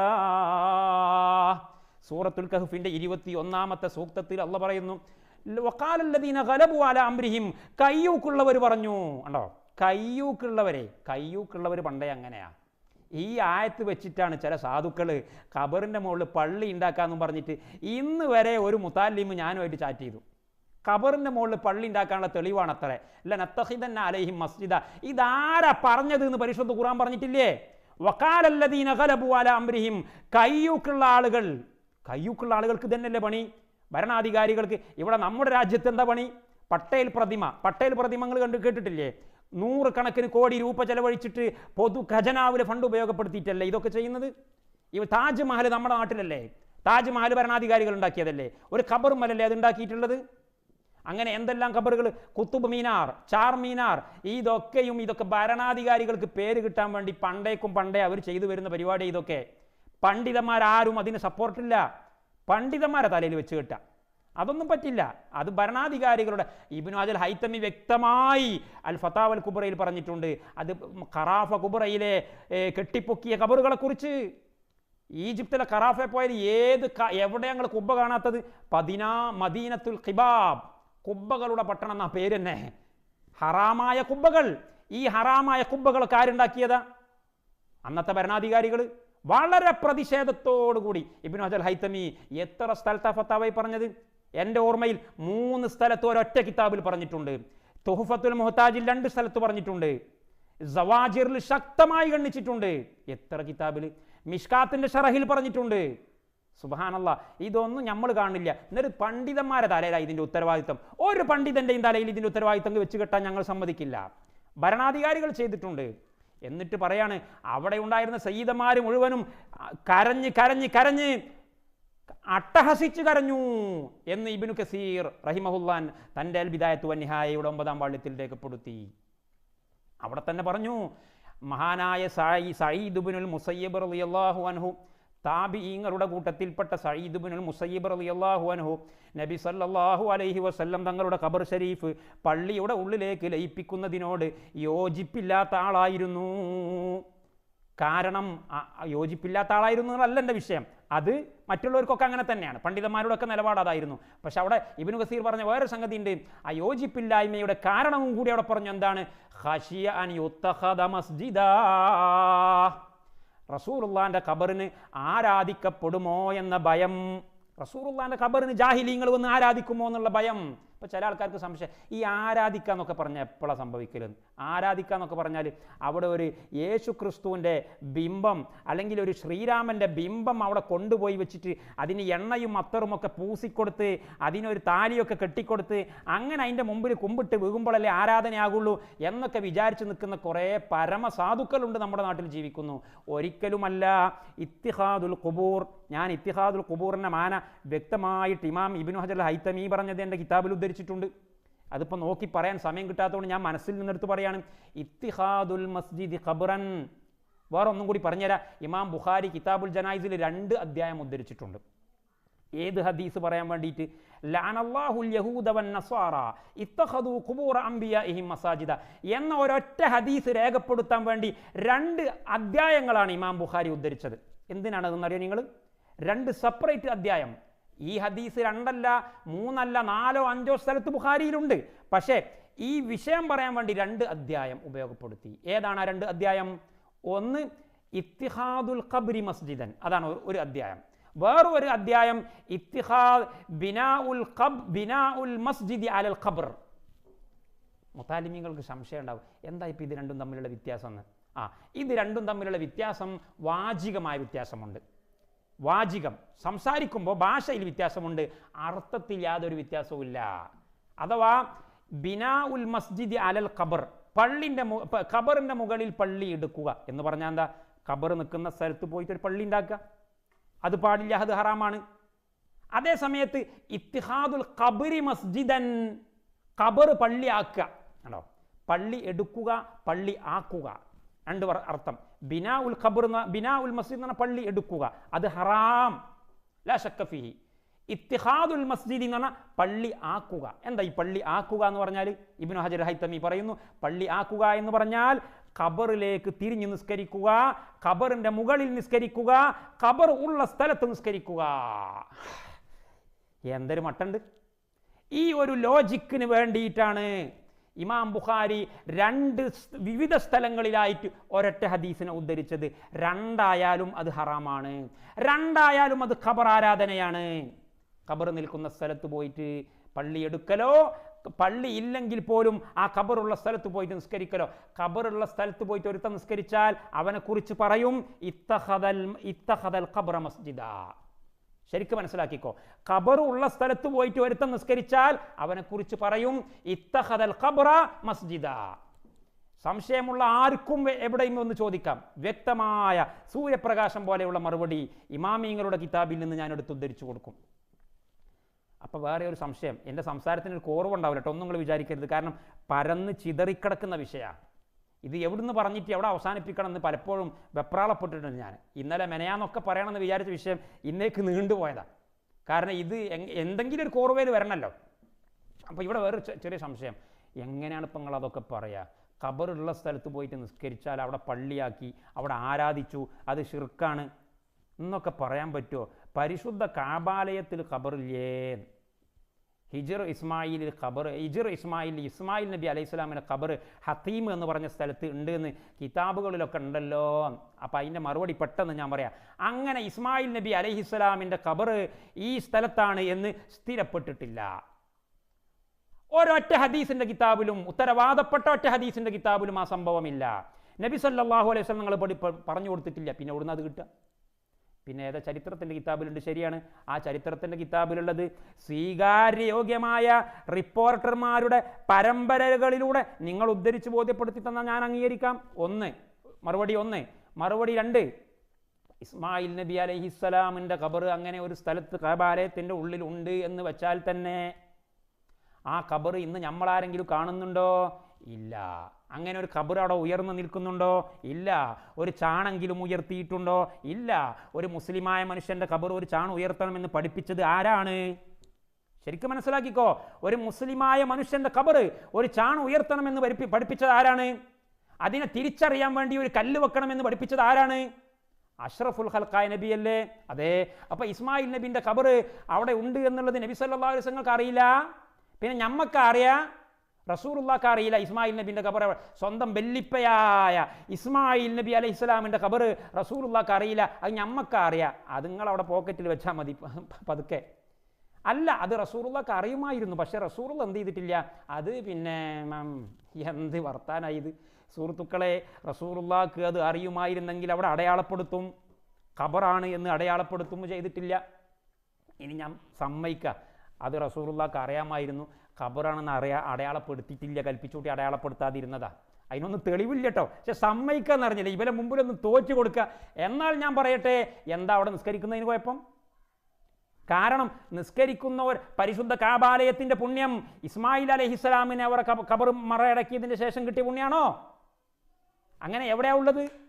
ഇസ്മായിൽ നബി അലൈഹി സ്വലാമിൻ്റെ ഖബർ അവിടെയാണെന്ന് സമ്മതിച്ചാൽ തന്നെ ആ പരിശുദ്ധമായ ഗേഹത്തിൻ്റെ പുണ്യം ഇസ്മായിൽ നബി അലൈഹി സ്വലാമിൻ്റെ ഖബർ അവിടെ ഉണ്ട് എന്നതുകൊണ്ടല്ല. രണ്ടാമത്തത്, അവിടെ നിസ്കരിക്കുന്ന ഒരു കുട്ടിയുടെയും മനസ്സിൽ ഞാൻ ഈ ഖബറിൻ്റെ മുകളിലാണ് നിസ്കരിക്കുന്നത് എന്ന് ഒരു വിദൂരമായ ഒരു ഇഹ്തിമാൽ സാധ്യത പോലുമില്ല. അതുകൊണ്ട് തന്നെ നമ്മൾ ഇമാമിങ്ങൾ പറഞ്ഞു, ഞാൻ പറഞ്ഞുതരാം, നമ്മൾ ഇമാമിങ്ങൾ ഇതിൽ നിന്ന് പറഞ്ഞു. മഹാനായ മുല്ലാരിയുൽ ഖാരി പറഞ്ഞു, എന്ത്? ഇസ്മായിൽ നബി അലൈഹി സ്വലാമിൻ്റെ ഖബറുണ്ട് എന്ന് വിചാരിച്ചിട്ട് ഖബർ കെട്ടിപ്പോക്കാനുള്ള വകുപ്പുമായിട്ട് വരുന്നവർക്ക് വായടപ്പൻ മറുപടി കൊടുത്തുകൊണ്ട് മുല്ലാരിയുൽ ഖാരി പറഞ്ഞു, അങ്ങനെ ഒരു ഖബർ അവിടെ ഉള്ളത് ആർക്കും അറിയില്ല. ഇനി ഉണ്ട് എന്ന് തന്നെ വെക്കാം, ഉണ്ട് എന്ന് തന്നെ വെച്ചിട്ട് പറയാം, അങ്ങനെ ഒരു ഖബർ ഉള്ളത് ഒരു കുട്ടിക്കും അറിയില്ല. തിരിഞ്ഞില്ലേ? ഭൂമിൻ്റെ അടിയിൽ എന്തെല്ലാം ഉണ്ടാവും. ഇപ്പം ഞാനിവിടെ നിന്നും സംസാരിക്കുന്നു, ഞാനിവിടെ നിസ്കരിക്കുന്നു, എൻ്റെ വീട്ടിൽ 5 നേരം നിസ്കരിക്കുന്നു, അല്ലെങ്കിൽ സുന്നത്ത് നിസ്കരിക്കുന്നു. എൻ്റെ വീട്ടിൻ്റെ അടിയിൽ ഖബർ ഉണ്ടോ ഇല്ലേ എന്നുള്ള ആര് കണ്ടു? കാരണം നമ്മളെ നാട്ടിലൊക്കെ പ്രത്യേകിച്ച് ഇപ്പം ഞാനൊക്കെ താമസിക്കുന്ന ഭാഗത്ത് പലപ്പോഴും വീടിന് കള കയറുന്ന സമയത്ത് പലപ്പോഴും മറ്റെന്താ പറയാ, എന്തോ ഒരു നന്നങ്ങാടി എന്ന് പറഞ്ഞാൽ ഹൈന്ദവ സമൂഹം പണ്ട് താമസിച്ചിരുന്ന മേഖലയായിരുന്നല്ലോ. അപ്പം അതുകൊണ്ട് അവരുടെ മൃതശരീരങ്ങൾ ഉണ്ട് എന്ന് പറയപ്പെടുന്നു. പലപ്പോഴും അതിൻ്റെ അവശിഷ്ടങ്ങൾ കിട്ടിയിട്ടുണ്ട്. അപ്പം അതുകൊണ്ട് ഖബർ നിസ്കരിച്ചെന്ന് പറയോ? നമ്മൾ നിൽക്കുന്ന ഭൂമിൻ്റെ അടിയിലൊക്കെ ധാരാളം ഖബറുകൾ ഉണ്ടാവും. അപ്പം അത് വിലക്കപ്പെട്ട സംഗതിയല്ല. അല്ല എന്നതിന് ഒരു ഉദാഹരണവും കൂടി, സ്വർണം പോലത്തെ പ്യൂരിറ്റിയുള്ള സൂര്യപ്രകാശത്തിൻ്റെ വെളിച്ചമുള്ള ഒരു ഉദാഹരണവും കൂടി പറയുന്നു. നബി സല്ലല്ലാഹു അലൈഹി വസല്ലം തങ്ങൾ മദീനയിലേക്ക് ഹിജ്റ വന്നു. 2 ആഴ്ചക്കാലം നിസ്കരിച്ചില്ല, പള്ളിയിൽ നിസ്കരിച്ചില്ല, പള്ളിയില്ല. അങ്ങനെ ഏകദേശം 14ഓളം ദിവസമായ സമയത്ത് നബി സല്ലല്ലാഹു അലൈഹി വസല്ലം തങ്ങൾ തൻ്റെ ബന്ധപ്പെട്ട ആളുകളെ സമീപിച്ചു, മദീനയിലുള്ള. എന്നിട്ട് അവരോട് പറഞ്ഞു, നിങ്ങൾ ഈ സ്ഥലമുണ്ടല്ലോ, ഇപ്പോഴത്തെ മദീനത്തെ പള്ളി നിൽക്കുന്ന സ്ഥലം, ആ സ്ഥലം മുശ്രിക്കീങ്ങളുടെ ഖബറായിരുന്നു. ശരിക്കും മനസ്സിലാക്കണം, മദീനത്തെ പള്ളി ഇപ്പോൾ നിൽക്കുന്ന സ്ഥലം മുശ്രിക്കീങ്ങളുടെ ഖബറുള്ള അവരുടെ ഖബർസ്ഥാനിയായിരുന്നു. ഈ സ്ഥലം സാമിനൂനി, അത് എനിക്ക് നിങ്ങൾ വിലക്ക് വിൽക്കണം, ഞാൻ നിങ്ങൾക്ക് കാശ് തരാം, ആ സ്ഥലം എനിക്ക് വേണം, എനിക്ക് പള്ളി എടുക്കാൻ പറ്റിയ സ്ഥലമാണ്. ഞാൻ നീട്ടിപ്പറയുകയല്ല. അവസാനം കാശൊന്നും കൊടുക്കാതെയാണോ കൊടുത്തിട്ടാണോ എന്നുള്ള വിഷയമൊക്കെ വിശദീകരിച്ചിട്ട് പറയേണ്ടതാണ്. നബി സല്ലല്ലാഹു അലൈഹി വസല്ലം തങ്ങൾക്ക് ആ ഭൂമി ലഭിച്ചു. എന്നിട്ട് ആ ഭൂമിയിൽ നബി തങ്ങളും സഹാബത്തും കളകീറി എന്നിട്ട് പാട്ട് പാടിയിട്ട് കളകീറിയ സംഭവം ഇമാം ബുഖാരി രേഖപ്പെടുത്തുന്നുണ്ട്. പാട്ട് പാടാന്ന റജസ് നമ്മൾ വലിയ ഭാരിച്ച പണിയെടുക്കുമ്പോണ്ടാവുമല്ലോ, ഏലേ എന്ന് പറയുന്നത് എന്നതുപോലെ പാട്ട് പാടിയിട്ട് കളകീറിയ സംഭവം ബുഖാരി ഇമാം ഉദ്ധരിക്കുന്നുണ്ട്. എന്നിട്ട് ആ കുഴിയുടെ അടിയിൽ നിന്നെല്ലാം കിട്ടിയിട്ടുള്ള മുശ്രിക്കീങ്ങളായ ആളുകളുടെ അവശിഷ്ടങ്ങൾ നബി സല്ലല്ലാഹു അലൈഹി വസല്ലം തങ്ങൾ അവിടെ നിന്ന് മാറ്റിയിട്ട് ആ സ്ഥലത്ത് എന്ത് ചെയ്തു? പള്ളി ഉണ്ടാക്കി. അപ്പോൾ ഖബർസ്ഥാനി പള്ളിയാക്കി, കാഫിരീങ്ങളുടെ ഖബർസ്ഥാനി പള്ളിയാക്കി. അപ്പം അതുകൊണ്ട് അവിടെ നിസ്കരിക്കാൻ പറ്റില്ല എന്നാ. അപ്പോൾ ഖബറിങ്ങൾ നിസ്കരിക്കാൻ പറ്റൂല എന്ന് പറഞ്ഞതിൽ നിന്ന് എന്ത് മനസ്സിലാക്കണം? അവിടെ ഒരു ഖബർ ഉള്ളതായിട്ട് നമുക്ക് അനുഭവപ്പെടണമെങ്കിൽ അത് അവിടെ ഒരു അടയാളം വേണം. അപ്പം അങ്ങനത്തെ ഒരു അടയാളം ഇല്ലാത്ത ഒരു സ്ഥലത്ത് കാബാലയത്തിനുള്ള ഇസ്മായിൽ നബിൻ്റെ ഖബറുണ്ട്, ഞാൻ ഖബറിങ്ങൾ കയറി നിസ്കരിക്കാമെന്ന് ഏതെങ്കിലും ബുദ്ധിയുള്ള ആളുകൾ പറയോ? അപ്പം ആ വിഷയം അവിടെ അവസാനിച്ചു. ഇനി നിങ്ങൾ നോക്കൂ, ഞാൻ പറഞ്ഞല്ലോ ഹിജ്റ 88 മഹാനരായ നബി സല്ലല്ലാഹു അലൈഹി വസല്ലം തങ്ങളുടെ അഷ്റഫു ഖബറിൻ അലാ വജ്ഹിൽ അർളി, ഈ ഭൂമുഖത്തുള്ള ഏറ്റവും പവിത്രമായ ഖബർ, ആ ഖബറിനെ പള്ളിയുടെ ഉള്ളിലേക്ക് കൂട്ടി. പണ്ഡിതന്മാരായ ആളുകൾ മുഴുവനും വിയോജിച്ചിട്ടുണ്ടായിരുന്ന സമയത്ത് പോലും അതിനെ ഭരണാധികാരികളുടെ പിന്തുണയോടുകൂടി അതിനെ പള്ളിയുടെ ഉള്ളിലേക്ക് കൂട്ടി. പക്ഷേ അപ്പോഴും ആ ഭരണാധികാരികൾക്ക് ഒരു കാര്യം നമ്മൾ മനസ്സിലാക്കണം, ഭരണാധികാരികളെ കുറ്റം പറയുകയല്ല ഞാൻ, ആ ഭരണാധികാരികൾ ഇത് ചെയ്തത് നിസ്കരിക്കാൻ സ്ഥലമല്ല, അതുകൊണ്ട് മാത്രമാണ് ഇത്തഖദു ഖുബൂർ അംബിയാഇഹിം മസാജിദ എന്നുള്ളതിനൊന്നും അവരെതിരല്ല, അവരത് അറിയാത്തവരുമല്ല. അതിന് നമുക്ക് വേറെ ഒരു പരിഹാരം ഉണ്ടാക്കാമെന്ന് അവർ തീരുമാനിച്ചിട്ടുണ്ട്, ഞാനത് പറയുന്നു. പക്ഷേ ഇപ്പോൾ ഇവിടെ ഉമർ ഇബ്നു ഖത്താബ് തങ്ങൾ പറഞ്ഞ മാതിരി 3 ഭാഗത്തേക്ക് നീട്ടിക്കോളി, ഇങ്ങോട്ട് മാത്രം നീട്ടരുതെന്ന് പറഞ്ഞാൽ ഒരുപാട് സ്ഥലം മുടങ്ങിക്കിടക്കും, അതുകൊണ്ട് പള്ളി ഇടുങ്ങിപ്പോകും, മുസ്ലിം ഉമ്മത്തിന് നിസ്കരിക്കാൻ പറ്റൂല എന്ന അവരുടെ ഒരു ഇജ്തിഹാദാണ്. ആ ഇജ്തിഹാദ് അങ്ങനെയാണല്ലോ, ഇജ്തിഹാദാകുമ്പോൾ പെശകാം ശരിയാകാം, എന്തു ആവട്ടെ. പക്ഷേ എന്നിട്ട് ഖബർ ഷരീഫ് പള്ളിയുടെ ഉള്ളിലേക്ക് കൂട്ടിയപ്പോൾ എന്തേ ഉണ്ടായത്? മഹാനായ ഇമാം നവവി റഹിമഹുല്ല അവിടുത്തെ സ്വഹീഹ് മുസ്ലിമിൻ്റെ 5-ാം വാള്യം 13-ാം പേജിൽ രേഖപ്പെടുത്തുന്നു, സഹാബത്തിൻ്റെ കാലം എന്നാണ് കേട്ടോ ഇമാം നവവിൻ്റെ കിതാബിലുള്ളത്. ശ്രദ്ധിക്കണം, സഹാബത്തിൻ്റെ കാലമല്ല അത്. ഇനി ആണ് എന്ന് സമ്മതിച്ചാൽ തന്നെ മദീനയിൽ സഹാബികളില്ല, മദീനയുടെ പുറത്ത് ഇറാഖിലോ മറ്റോ സഹാബികൾ ഉണ്ടായേക്കാം, ഒരു പക്ഷേ അതിനെ പരിഗണിച്ചുകൊണ്ടായിരിക്കാം ഇത് ഇമാം നവവി അങ്ങനെ പറഞ്ഞിട്ടുള്ളത്. അല്ലെങ്കിൽ മദീനയിൽ അന്ന് സഹാബത്ത് ഇല്ല, അത് ഇമാമിങ്ങൾ ഇബ്നു അബ്ദുൽ ഹാദിയെ പോലെയുള്ള പണ്ഡിതന്മാർ വ്യക്തമായിട്ട് അത് രേഖപ്പെടുത്തിയിട്ടുണ്ട്. അസ്സാരിമുൽ മുൻകി എന്ന കിതാബിൽ നിങ്ങൾക്കത് നോക്കിയാൽ കാണും. അപ്പോൾ സഹാബത്തിൻ്റെ കാലശേഷം താബീങ്ങളുടെ കാലത്ത് ഇത് ചെയ്ത ആളുകൾ പോലും വളരെ കർക്കശമായിട്ടാണ് നിലപാടെടുത്തിട്ടുള്ളത്, ചെയ്തവർ പോലും. എങ്ങനെ? ഇമാം നവവി പറയാം, ഖബർ പള്ളിയുടെ ഉള്ളിലേക്ക് കൂട്ടൽ നിർബന്ധമായ സമയത്ത് അവർ അത് കൂട്ടിയതിൻ്റെ ശേഷം നബി സല്ലല്ലാഹു അലൈഹി വസല്ലം തങ്ങളുടെ ഖബറിലേക്ക് തിരിഞ്ഞു നിന്നുകൊണ്ട് ജാഹിലീങ്ങളായ ആളുകൾ നിസ്കരിക്കുകയും ആരാധിക്കുകയും ചെയ്യുമോ എന്ന് ഭയപ്പെട്ടതുകൊണ്ട് അങ്ങനെ തന്നെ ഇമാം നവവി പറഞ്ഞതാണ്. 5-ാം വാള്യം 13-ാമത്തെ പേജ് എടുത്ത് നോക്കി ശറഹ് മുസ്ലിമിൻ്റെ. നബി സല്ലല്ലാഹു അലൈഹി വസല്ലം തങ്ങളുടെ ഖബറിനെ ആരാധിക്കുമോ എന്ന് നബി സല്ലല്ലാഹു അലൈഹി വസല്ലം തങ്ങൾ ഭയപ്പെട്ടതുപോലെ താബിഈങ്ങൾ ഭയപ്പെട്ടു. അങ്ങനെ ഭയപ്പെട്ടതിൻ്റെ പശ്ചാത്തലത്തിൽ ആ ഖബറിൻ്റെ ചുറ്റും അവർ ചുറ്റുമതിൽ കെട്ടി, ഒരാൾക്കും കാണാൻ പറ്റാത്ത കോലത്തിൽ ഒരു മതിൽ കെട്ടി. ആ മതിലിൻ്റെ പുറത്ത് പിന്നെയും ഒരു മതിൽ കെട്ടി, ആ മതിലിൻ്റെ പുറത്ത് 3-മതും ഒരു മതിൽ കെട്ടി. ഇങ്ങനെ 3 ചുറ്റുമതിലിൻ്റെ ഉള്ളിലായിട്ട് ഒരു പടപ്പിനും കാണാൻ പറ്റാത്ത വിധത്തിലാണ് അഷ്റഫുൽ ഖൽഖായ ത്വാഹ മുഹമ്മദ് റസൂലുള്ളാഹി സ്വല്ലല്ലാഹു അലൈഹി വസല്ലം തങ്ങളുടെ ഖബർ ഷരീഫ് ഉള്ളത് എന്ന് മഹാനായ ഇമാം നവവി റഹിമഹുല്ലാ ശറഹ് മുസ്ലിമിൽ വളരെ പച്ചയായി എഴുതി വച്ചിട്ടുണ്ട്. വേറെ ഇമാമിങ്ങൾ എഴുതി വെച്ചിട്ടുണ്ട്, ഞാനത് പറയാത്തത് ഇമാം നവവിയെ തന്നെ എടുത്തുകൊണ്ട് നിങ്ങൾക്ക് വേണ്ടി ഉദ്ധരിച്ചതാണ്. വേറെ ഇമാമിങ്ങൾ ഇഷ്ടം പോലെ പറഞ്ഞവരുണ്ട്, അതിൻ്റെയൊക്കെ രേഖ എൻ്റെ കൈവശമുണ്ട്. ഇത് ഇമാം നവവിയെ തൊട്ട് മറ്റുള്ളവരും എടുത്ത് ഉദ്ധരിച്ചിട്ടുണ്ട്. അപ്പം എന്തേ ഇങ്ങനെ ഒരു ഖബർ ഇവിടെ ഉള്ളതായിട്ട് ഒരു മനുഷ്യൻ്റെ മനസ്സിൽ വരാൻ പാടില്ല. അവിടെ വന്നിട്ട് നിസ്കരിക്കുന്ന സമയത്ത് ഒരു പ്രത്യേക ഖബർ ഉണ്ടായതിൻ്റെ പേരിൽ ഒരു സ്ഥലത്ത് പോയിട്ട് ഒരു പള്ളിയിൽ പോയിട്ട് ഒരുത്തൻ നിസ്കരിച്ചാൽ അവൻ കടുത്ത തെറ്റ് ചെയ്തവനാണ്. ഹറാമുൻ ഖലീൽ, കടുത്ത ഹറാം ചെയ്തവനാണ് എന്ന് ഇബ്നു ഹജറിനിൽ ഹൈത്തമി രേഖപ്പെടുത്തിയിട്ടുണ്ട്. ഞാൻ ഇബ്നു ഹജർ ഹൈത്തമി എന്ന് പറയുമ്പോൾ നിങ്ങൾ എന്ത് മനസ്സിലാക്കരുത്, ഇത് ഹൈത്തമി തങ്ങളുടെ സ്വന്തം അഭിപ്രായമാണെന്ന് മനസ്സിലാക്കരുത്. ധാരാളം ഇമാമിങ്ങൾ മറ്റുള്ളവരും അത് പറഞ്ഞിട്ടുണ്ട്. എല്ലാം കൂടി പറഞ്ഞാൽ നമ്മൾ 1 മണിക്കൂറല്ല 2 മണിക്കൂറിലും 3 മണിക്കൂറിലൊന്നും നിൽക്കൂല. അതുകൊണ്ടാണ് ഞാൻ ഇങ്ങനെ പറയുന്നത്. അപ്പോൾ ഒരു പള്ളിൻ്റെ അടുത്ത് ഒരു ഖബറുണ്ട്, അല്ലെങ്കിൽ ഒരു ഖബറിൻ്റെ അടുത്ത് ഒരു പള്ളി ഉണ്ടാക്കിയിട്ടുണ്ട്. നമുക്ക് ആ പള്ളി പോയി നിസ്കരിക്കുന്നതിന് കുഴപ്പമൊന്നുമില്ല. ഖബർ വേറെ പള്ളി വേറെ, നിസ്കരിക്കുന്നതിന് കുഴപ്പമില്ല. പക്ഷേ ഏതെങ്കിലും ഒരുത്തൻ, ശരിക്കും മനസ്സിലാക്കണം, ഏതെങ്കിലും ഒരുത്തൻ, ഞാനിപ്പം മറ്റേ അങ്ങാടിയിൽ ആ പള്ളിയിൽ ഞാൻ പോകുന്നില്ല, മറ്റേ പള്ളിക്കാണ് പോകണം, അവിടെ ഖബറുണ്ടല്ലോ, ആ പള്ളീൻ്റെ അപ്പുറത്ത് ഒരു ഖബറുണ്ട്, ആ പള്ളീൻ്റെ അപ്പുറത്ത് ഒരു ഖബറുണ്ട്. അപ്പോൾ അതുകൊണ്ട് എനിക്ക് ഈ പള്ളിയിൽ നിന്ന് നിസ്കരിക്കുമ്പോൾ മറ്റേ പള്ളിയിൽ നിന്ന് നിസ്കരിക്കുന്നതിനെക്കാട്ടി കുറച്ച് കൂടുതൽ മെച്ചം മറ്റോടത്ത് നിന്ന് കിട്ടാൻ സാധ്യതയുണ്ട് എന്ന് വിചാരിച്ച് അപ്പുറത്തെ പള്ളിയിൽ പോയാൽ അവൻ കടുത്ത പാതകം ചെയ്തു എന്ന് പഠിപ്പിച്ചിട്ടുള്ളത് അഹ്ലുസുന്നത്തി വൽ ജമാഅത്തിൻ്റെ ഇമാമിങ്ങളാണ്. പോണോല് പോയിക്കോളി, നമുക്ക് യാതൊരു വിരോധമില്ല. പക്ഷേ നിങ്ങളുടെ നിയ്യത്ത് നന്നാക്കണം, അത്ര മാത്രമേ നമ്മൾ പറയുന്നുള്ളൂ. ഇനി ഇത് നബി സല്ലല്ലാഹു അലൈഹി വസല്ലം തങ്ങളുടെ ഖബറിനെ പറ്റി 3 ചുറ്റ്. ഇനി അതിൻ്റെ മുകളിൽ കാണുന്ന പച്ച കുബ്ബ എന്ന് പറയുന്ന ഇത് സംഭവം എന്നാണ് ഉണ്ടായത്, ഞാൻ വിശദീകരിച്ച് പറയുന്നില്ല, എൻ്റെ പ്രധാനപ്പെട്ട വിഷയം അതല്ല. കാരണം ആളുകൾക്കൊരു സംശയം, ഒരു ആകാംക്ഷ ഉണ്ടാവും, അത് തീർക്കാൻ വേണ്ടിയിട്ടാണ് ഒരു ആമുഖം എന്നുള്ളവർക്ക്. ഈ ആമുഖം പറഞ്ഞപ്പോഴേക്ക് 46 മിനിറ്റായി. ആകാംക്ഷ എന്താ? റസൂലുള്ളാഹിൻ്റെ ഖബറും കുബ്ബയും ഒക്കെ അല്ലേ പടച്ചോനെ, എങ്ങനെ പറയാൻ? അതിന് വേണ്ടിയിട്ട് ആ ആകാംക്ഷ നീക്കണമല്ലോ ആദ്യം. അതിന് വേണ്ടിയിട്ടാണ് പറയുന്നത്. ഈ കുബ്ബ ഹിജറ 668 ഹിജറ 678 ഹിജറ 678 ഈ കുബ്ബ വരുന്നത്. ഈജിപ്ത് ഭരിച്ചിരുന്ന കലാവൂൻ സ്വാലിഹി എന്ന് പറയുന്ന ഒരു ഭരണാധികാരിയാണ് ഇത് ഉണ്ടാക്കിയത്.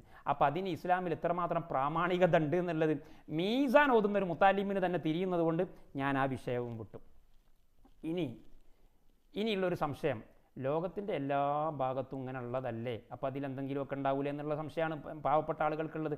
അതിന് ഞാൻ ഇബ്നു ഹജർ ഹൈത്തമി റഹിമഹുള്ളയുടെ തുഹഫയുടെ 3-ാം വാള്യം 197-ാമത്തെ പേജ്, ആ 197-ാമത്തെ പേജിൽ ഇമാം ഇബ്നു ഹജർ ഹൈത്തമി വേറെ ഒരു പണ്ഡിതന് നഖശിഖാന്തം മറുപടി കൊടുക്കുന്നുണ്ട്.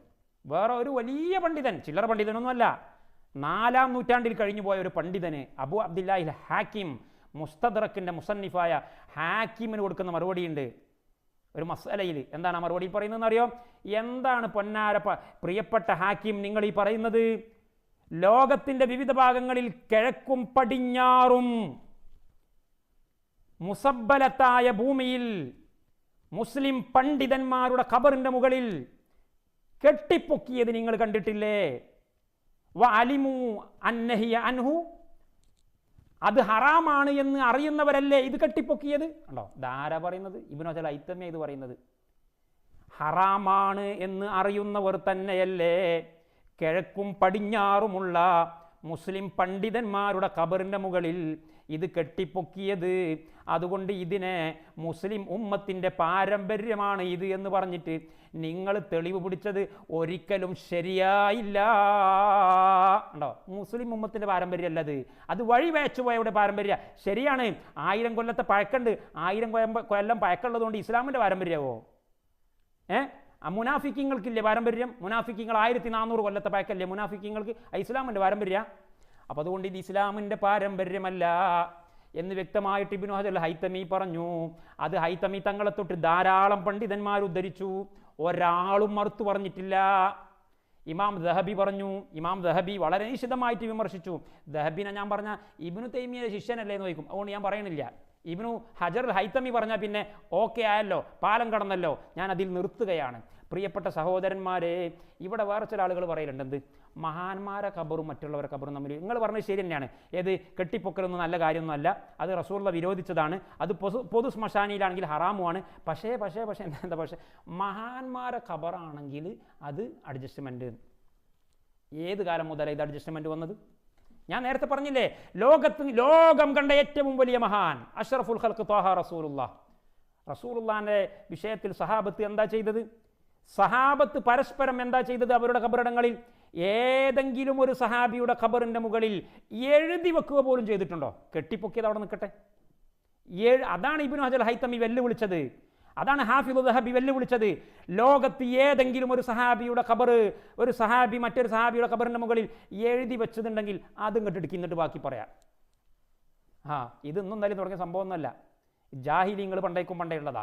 ആലിമീങ്ങൾ നഖശികാന്തം എതിർക്കലും പണ്ടേക്കും പണ്ടേ ഉള്ളതാണ്.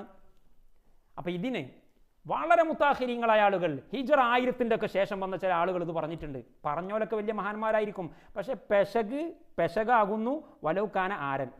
അതാണ് സുന്നത്തിയമായത്ത്. അപ്പം ഇത് പറഞ്ഞിട്ട് ബുജൈരിമി, നമ്മുടെ ഇഖ്നാഇൻ്റെ ഹാഷ്യയിൽ ബുജൈരിമി റഹിമഹുല്ല ഇത് ഉദ്ധരിക്കുന്നുണ്ട്.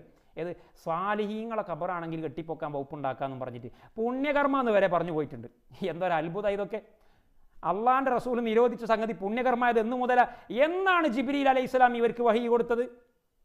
എന്നിട്ട് ഈ ബാലിശമായ മർദൂദായ ഈ കൗല് ഉദ്ധരിച്ചതിൻ്റെ ശേഷം ഇമാം ബുജൈരിമി റഹിമഹുല്ല അതേ കിതാബിൽ ഉദ്ധരിക്കുന്നു. അത് നമ്മളെ മൊയ്ലിയാരുട്ടികൾ കൊടുക്കൂല. മൊയ്ലിയാരുട്ടികൾ എന്ത് ചെയ്യും? ആ പെശകായിട്ടുള്ള, തള്ളപ്പെടേണ്ട, ചവറ്റുകൊട്ടയിലേക്ക് എറിയേണ്ട ഒരു കൗല് ബുജൈരിമിയിലുണ്ടെന്ന് പറഞ്ഞിങ്ങോട്ട് കൊടുക്കും. അതേ ബുജൈരിമിയിലെ തൊട്ടടുത്ത വരി, ആ തൊട്ടടുത്ത വരി കൊടുക്കി മുത്താലിമീങ്ങൾക്ക്, അവർ പഠിക്കട്ടെ. എന്താ തൊട്ടടുത്ത വരിയിലുള്ളത്? നമ്മുടെ ഷെയ്ഖുന ശൗബരി, ബുജൈരിമിയുടെ ഉസ്താദ്, ആ കാലഘട്ടത്തിലെ ഷാഫി മദ്ഹബിന്റെ കാരണവർ, ഈജിപ്തിൽ അക്കാലഘട്ടത്തിൽ കണ്ട ഏറ്റവും വലിയ പണ്ഡിതൻ ഷെയ്ഖുന ശൗബരി പറഞ്ഞു, വൽ ഹഖ്ഖു ഖിലാഫുഹു, വൽ ഹഖ്ഖു ഖിലാഫുഹു. അപ്പറഞ്ഞത് മർദൂദാണ്, ബാത്തിലാണ്. അപ്പറഞ്ഞതിന്റെ നേരെ വിരുദ്ധമാണ് ഹഖ്. വറാജിഹു ഖിലാഫുഹു എന്നല്ല പറഞ്ഞത്, വൽ മുഅ്തമദു ഖിലാഫുഹു എന്നല്ല പറഞ്ഞത്, വൽ ഹഖ്ഖു ഖിലാഫുഹു. അപ്പറഞ്ഞത് തള്ളപ്പെടേണ്ടതാണ്, ദുർബലം എന്നല്ല പറഞ്ഞത്, മർജൂഹ് എന്നല്ല പറഞ്ഞത്, മർദൂദുൻ, ചവറ്റുകൊട്ടയിലേക്ക് ഇടേണ്ടതാണ്. അതിന് 5 പൈസയുടെ വിലയില്ല. ഇബ്നു ഹജറിനിൽ ഹൈതമി റഹിമഹുല്ല, ശൗബരി അവിടെ ഇരിക്കട്ടെ, ശൗബരിയെക്കാളും 2 നൂറ്റാണ്ട് മുന്നേ ജീവിച്ചു പോയ ഇബ്നു ഹജറിനിൽ ഹൈതമി റഹിമഹുല്ല അവിടുത്തെ ഫതാവ കുബ്രയിൽ പറഞ്ഞു, ഞാൻ ഈ പറഞ്ഞ വിഷയത്തിൽ സ്വാലിഹീങ്ങളുമല്ലാത്തവരും തമ്മിൽ യാതൊരു വ്യത്യാസവുമില്ല. ഫതാവ കുബ്രയിലെ ഞാനിപ്പോൾ ഈ പറഞ്ഞ വിഷയമല്ലേ, ഏത്? കെട്ടിപ്പൊക്കൽ മുസബ്ബലത്തായ ഭൂമിയിലാണെങ്കിൽ ഹറാം, സ്വന്തം പ്രോപ്പർട്ടിയിലാണെങ്കിൽ കറാഹത്ത്. സ്വന്തം പ്രോപ്പർട്ടിയിലാണെങ്കിൽ കറാഹത്ത് എന്നുള്ളത് ഷാഫി മദ്ഹബിലെ ഒരു പ്രബല അഭിപ്രായമാണ്. പക്ഷേ ആ അഭിപ്രായം ഷാഫി പണ്ഡിതന്മാർ മുഴുവനും അംഗീകരിച്ചിട്ടില്ല. അതതിൻ്റെ ഇടക്ക് പറയാൻ ഞാൻ മറക്കുന്നില്ല. മറിച്ച് സ്വന്തം പ്രോപ്പർട്ടി ആവട്ടെ, പൊതു ശ്മശാനമാവട്ടെ, എവിടെയായിരുന്നാലും ശരി, ഖബർ കെട്ടിപ്പൊക്കൽ ഹറാമുൻ മുത്ലഖൻ, മുത്ലഖൻ ഹറാമാണ്. സാലിഹാവട്ടെ, സാധാരണക്കാരനാവട്ടെ, നബിയാവട്ടെ, വലിയാവട്ടെ. ധാര പറഞ്ഞെന്നറിയങ്ങള് ഇബ്നു കജ്ജ് എന്ന് പറയുന്ന ഷാഫി മദ്ഹബിലെ ലോകപ്രസിദ്ധനായ പണ്ഡിതൻ, അസ്ഹാബുൽ വുജൂഹിൽപ്പെട്ട പണ്ഡിതൻ. ചില്ലറ വാക്കൊക്കെ ഉണ്ട്. നിരുപാധികം ഹറാം. അതേ അഭിപ്രായക്കാരനാണ് മഹാനായ ശിഹാബുദ്ദീൻ ഉല്ലദ്റഈ റഹിമഹുല്ലാ.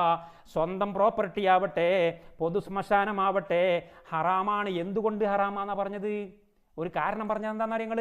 റസൂലുള്ളാഹി തങ്ങളുടെ നഹി വ്യാപകമായ നഹിയാണ്. നഹാ റസൂലുള്ളാഹി അൻ യുബ്ന അലൈഹി എന്ന് പറഞ്ഞത് സ്വന്തം പ്രോപ്പർട്ടിയിലാണെങ്കിൽ കറാത്ത് എന്ന് പറഞ്ഞിട്ടില്ല. ഖബർ കെട്ടിപ്പൊക്കുന്നതിന് നബി സല്ലല്ലാഹു അലൈഹി വസല്ലം വിരോധിച്ചു എന്നല്ലേ ഹദീസിൽ പറഞ്ഞത്? അത് സ്വന്തം പ്രോപ്പർട്ടി അല്ലെങ്കിൽ പൊതു ശ്മശാനെന്ന് ഈ ഹദീസിലുണ്ടോ? ഈ ഹദീസിനെ മനസ്സിലാക്കിയിട്ടുള്ള സഹാബത്ത് ആരെങ്കിലും ചെയ്തിട്ടുണ്ടോ? ഇല്ല. പിന്നെ സ്വന്തം പ്രോപ്പർട്ടിയിലല്ലേ റസൂലുള്ളാഹിനെ ഖബർ മറവ് ചെയ്തിട്ടുള്ളത്? സ്വന്തം പ്രോപ്പർട്ടിയിലല്ലേ റസൂലുള്ളാഹിനെ മറവ് ചെയ്തിട്ടുള്ളത്? കെട്ടിപ്പൊക്കിയിട്ടുണ്ടോ? ഇല്ല. ഇനി റസൂലുള്ളാഹിനെ വീട്ടിൽ തന്നെ മറവ് ചെയ്തത് എന്തിനാണെന്നും കൂടി മുഹദ്ദിസീങ്ങൾ പറഞ്ഞിട്ടുണ്ട്. റസൂലുള്ളാഹി തങ്ങൾ ജീവിച്ചിരിക്കുന്ന കാലത്ത് തൻ്റെ അവിടുത്തെ ശിഷ്യന്മാരെ മുഴുവനും മറവ് ചെയ്തിട്ടുള്ളത് ശ്മശാനിയിലാണ്, പൊതു ശ്മശാനിയിൽ. റസൂലുള്ളാഹിൻ്റെ പ്രിയപ്പെട്ട ശിഷ്യന്മാരെ മുഴുവനും റസൂലുള്ള മറവ് ചെയ്തത് പൊതു ശ്മശാനിയിലാണ്. പൊതു ശ്മശാനിയിലാണ് മറവ് ചെയ്യേണ്ടത്. അത് നമ്മൾ പഠിച്ചു നോക്കേണ്ട ഒരു വിഷയമാണ്. ഫത്തുഹുൽ മുഈൻ ഉൾപ്പെടെയുള്ള കിതാബുകളിൽ പറഞ്ഞിട്ടുണ്ട്, ഒരു മനുഷ്യൻ മരിച്ചാൽ അയാളെ മറവ് ചെയ്യാൻ ഏറ്റവും നല്ലത് പൊതു ശ്മശാനിയിലാണ്, സ്വന്തം വീട്ടിൻ്റെ ഉള്ളിലല്ല. അപ്പം വീട്ടിൻ്റെ ഉള്ളിൽ മറവ് ചെയ്യുന്നുണ്ട്. ഒരാൾക്ക് താടിയും തലക്കെട്ടൊക്കെ ഉണ്ടായിട്ട് കുറച്ചൊരു മൊയ്ലിയാരായാൽ മൂപ്പര് പിന്നെ വേറിട്ട് നിൽക്കണമല്ലോ. അള്ളാഹുവിൻ്റെ മുമ്പിൽ വേറിട്ട് നിൽക്കേ, അള്ളാഹിൻ്റെ മുമ്പിൽ വളരെ പച്ചപ്പാവമായിട്ട് കടന്നുറങ്ങേണ്ടതിന് പകരം വേറിട്ട് നിൽക്കേ. മരിച്ചാലേ ഖിബലക്ക് തിരിച്ച് കടത്തിയാൽ മാത്രം പോരാ, മുഖത്ത് കുറച്ച് ചളി വാരി തേക്കണം എന്ന് വരെ ഇമാമിങ്ങൾ കിതാബിൽ പഠിപ്പിച്ചിട്ടുണ്ട്. നിങ്ങൾ കണ്ടിട്ടില്ലേ ഖബറടക്കുന്ന സമയത്ത്? നിങ്ങളെ പള്ളി ശ്മശാനിയിൽ പോയി നോക്കലില്ലേ മയ്യത്ത് മറവ് ചെയ്യുന്ന രംഗങ്ങൾ? നല്ല ചളി എടുത്തിട്ട് പൊടിമണ്ണെടുത്തിട്ട് കുറച്ച് ചളി പുരട്ടിയിട്ട് ക്ലീനാക്കിയിട്ട് ചളിയേ മയ്യത്തിൻ്റെ മുഖത്തിൻ്റെ അടിയിൽ വെച്ച് കൊടുക്കലുണ്ട്. ഞങ്ങളുടെ നാട്ടിലൊക്കെ വെച്ച് കൊടുക്കലുണ്ട്. നിങ്ങളുടെ നാട്ടിലുണ്ടെന്ന് എനിക്കറിയില്ല. ഇത് ഇമാമിങ്ങൾ പഠിപ്പിച്ചതാണ്. എന്തിനാണിത്? പടച്ചോനെ, ഞാൻ പച്ചപ്പാവമാണ്, ഞാൻ എൻ്റെ മുമ്പിൽ ഒന്നുമല്ല. ജീവിച്ചിരിക്കുന്ന കാലത്ത് എനിക്ക് വലിയ താടി ഉണ്ടായിരുന്നു, തലപ്പാവുണ്ടായിരുന്നു. എൻ്റെ അവസ്ഥ ഇതാണ് റബ്ബേ, എൻ്റെ അവസ്ഥ ഇതാണ്. അതുകൊണ്ട് ഈ മസ്കനത്ത് നീ കാണണം പടച്ചവനെ എന്ന് തെളിയിക്കാൻ വേണ്ടിയിട്ടാണ് അയാളെ മുഖത്തിൻ്റെ അടിയിൽ ചളി വെക്കാൻ പറയുന്നത്. ഇത് അതൊന്നും പോരാ, പത്രാസും പ്രൗഢിയും പിടിപ്പിക്കണം എന്നാണ് പറയുന്നത് ഇപ്പോൾ. അപ്പോൾ ചുരുക്കി പറഞ്ഞാൽ നബി സല്ലല്ലാഹു അലൈഹി വസല്ലം തങ്ങൾ സ്വന്തം പ്രോപ്പർട്ടിയിലാണ്, പക്ഷേ കെട്ടിപ്പൊക്കിയിട്ടില്ല. ഖബർ ഒരു ചാണിലധികം ഉയർത്തുക കൂടി ചെയ്തിട്ടില്ല. എന്നിട്ടാണ് മറ്റുള്ളവരിത് പറയുന്നത്. ഇബ്നു അജൽ ഹൈതമി എന്തെല്ലാം പറഞ്ഞു, സുബ്ഹാനല്ലാഹ്. എൻ്റെ സമയം അവസാനിക്കാറായി. ഇവിടെ ചില എന്തെല്ലാം ഇത് ഈ ഖബറിടത്തിൽ നജസ് ഉള്ളതുകൊണ്ടാണ് ഒരു വിഡിത്തം. ഖബറിടത്തിൽ നജസ് ഉണ്ടാവാൻ സാധ്യതയുണ്ട്, അതുകൊണ്ടാണ് അവിടുന്ന് നിസ്കരിക്കരുതെന്ന് പറഞ്ഞത്. ഞാൻ ചോദിക്കട്ടെ സുഹൃത്തുക്കളെ, അള്ളാഹുവിൻ്റെ റസൂല് നസ്സായിട്ടൊരു സംഗതി പറഞ്ഞാൽ അതിൻ്റെ ഇല്ലത്ത് പരിശോധിക്കണമെന്തിനാ? അതിൻ്റെ ഇല്ലത്ത് പരിശോധിക്കേണ്ട ആവശ്യമില്ല. അതിൻ്റെ ഇല്ലത്ത് ഉണ്ടാവട്ടെ ഇല്ലത്ത് എന്ന് പറഞ്ഞ കാരണം പറയട്ടെ പറയാതിരിക്കട്ടെ. ഇനി പറഞ്ഞാൽ തന്നെ ആ കാരണം നിലവിലിരിക്കട്ടെ നിലവിലിരിക്കാതിരിക്കട്ടെ. ഉദാഹരണം പറയാം, കള്ള് കുടിക്കൽ ഹറാമാണ്. എന്തിനാ കള്ളുടിക്കൽ ഹറാമാക്കിയത്? എന്തിനെങ്കിലും ആയിക്കോട്ടെ, എന്തിനാ നിങ്ങൾ നോക്കണത്? കള്ള് കുടിക്കരുതെന്നാണ് കുടിക്കരുത്, അല്ല അത് മനുഷ്യൻ്റെ ബുദ്ധിയെ മരവിപ്പിച്ച് കളയും. ആയിക്കോട്ടെ, ഇനി ഒരാൾ കള്ളുടിച്ച അയാൾക്ക് തീരെ ബുദ്ധി മരവിക്കില്ല, ഭയങ്കര ഒരു ജഗവീരുവാണ്. അങ്ങനെ ഉണ്ടല്ലോ തടിമാടന്മാർ ഗുണ്ട. ഓന് 10 ലിറ്റർ കള്ളുടിച്ചാലും ഓനൊരു കുഴപ്പമില്ല, ഓൻ നന്നായിട്ട് ഇംഗ്ലീഷ് സംസാരിക്കും. എന്നാൽ ഓന് കള്ളുടിച്ചാൻ പറ്റുമോ? പറ്റില്ല. അപ്പോൾ അതിൻ്റെ ഇല്ലത്ത് ഉണ്ടാവട്ടെ ഇല്ലാതിരിക്കട്ടെ. ഇല്ലത്ത് ഫുഖഹാക്കൾ ഇല്ലത്ത് കണ്ടുപിടിക്കുന്നത് വേറെ ചില ആവശ്യങ്ങൾക്ക് വേണ്ടിയിട്ടാണ്. അത് വേറെ ചില മസലകൾ ഇതിൻ്റെ മേൽ ഖിയാസാക്കാൻ പറ്റുമോ ഇല്ല എന്നുള്ള അറിയാൻ വേണ്ടിയിട്ട് ഈ ഇല്ലത്ത് കണ്ടുപിടിക്കുന്നത്. അല്ലാതെ മൻസൂസായ മസലയിൽ പുനഃപരിശോധന നടത്താനല്ല. അള്ളാൻ്റെ റസൂല് പറഞ്ഞ് നിങ്ങൾക്ക് എന്ത് പുനഃപരിശോധന? അപ്പോൾ ചില ആൾക്കാർ ഖബറെടുത്ത് നിസ്കരിക്കരുതെന്ന് പറഞ്ഞത് നജസ് ഉണ്ടാവുമല്ലോ, മയ്യത്താവുമ്പോൾ അങ്ങനെയാണല്ലോ, നജസ് ഉണ്ടാകാൻ സാധ്യത ഉണ്ടാവുകൊണ്ടാണ്. എൻ്റെ പൊന്നാര സുഹൃത്തുക്കളെ, എന്താ ഈ പറയുന്നത്? അള്ളാൻ്റെ റസൂൽ എന്താ പറഞ്ഞത്? ഇത്തഖദു ഖുബൂറ അംബിയാ ഇഹിം മസാജിദ. അംബിയാക്കന്മാരെ ഖബറിങ്ങ പോയിട്ട് നിസ്കരിച്ചത് കൊണ്ടല്ലേ അള്ളാഹു തആല ജൂത നസ്രാണികളല്ലേ എനത്തിയത് ശപിച്ചത്?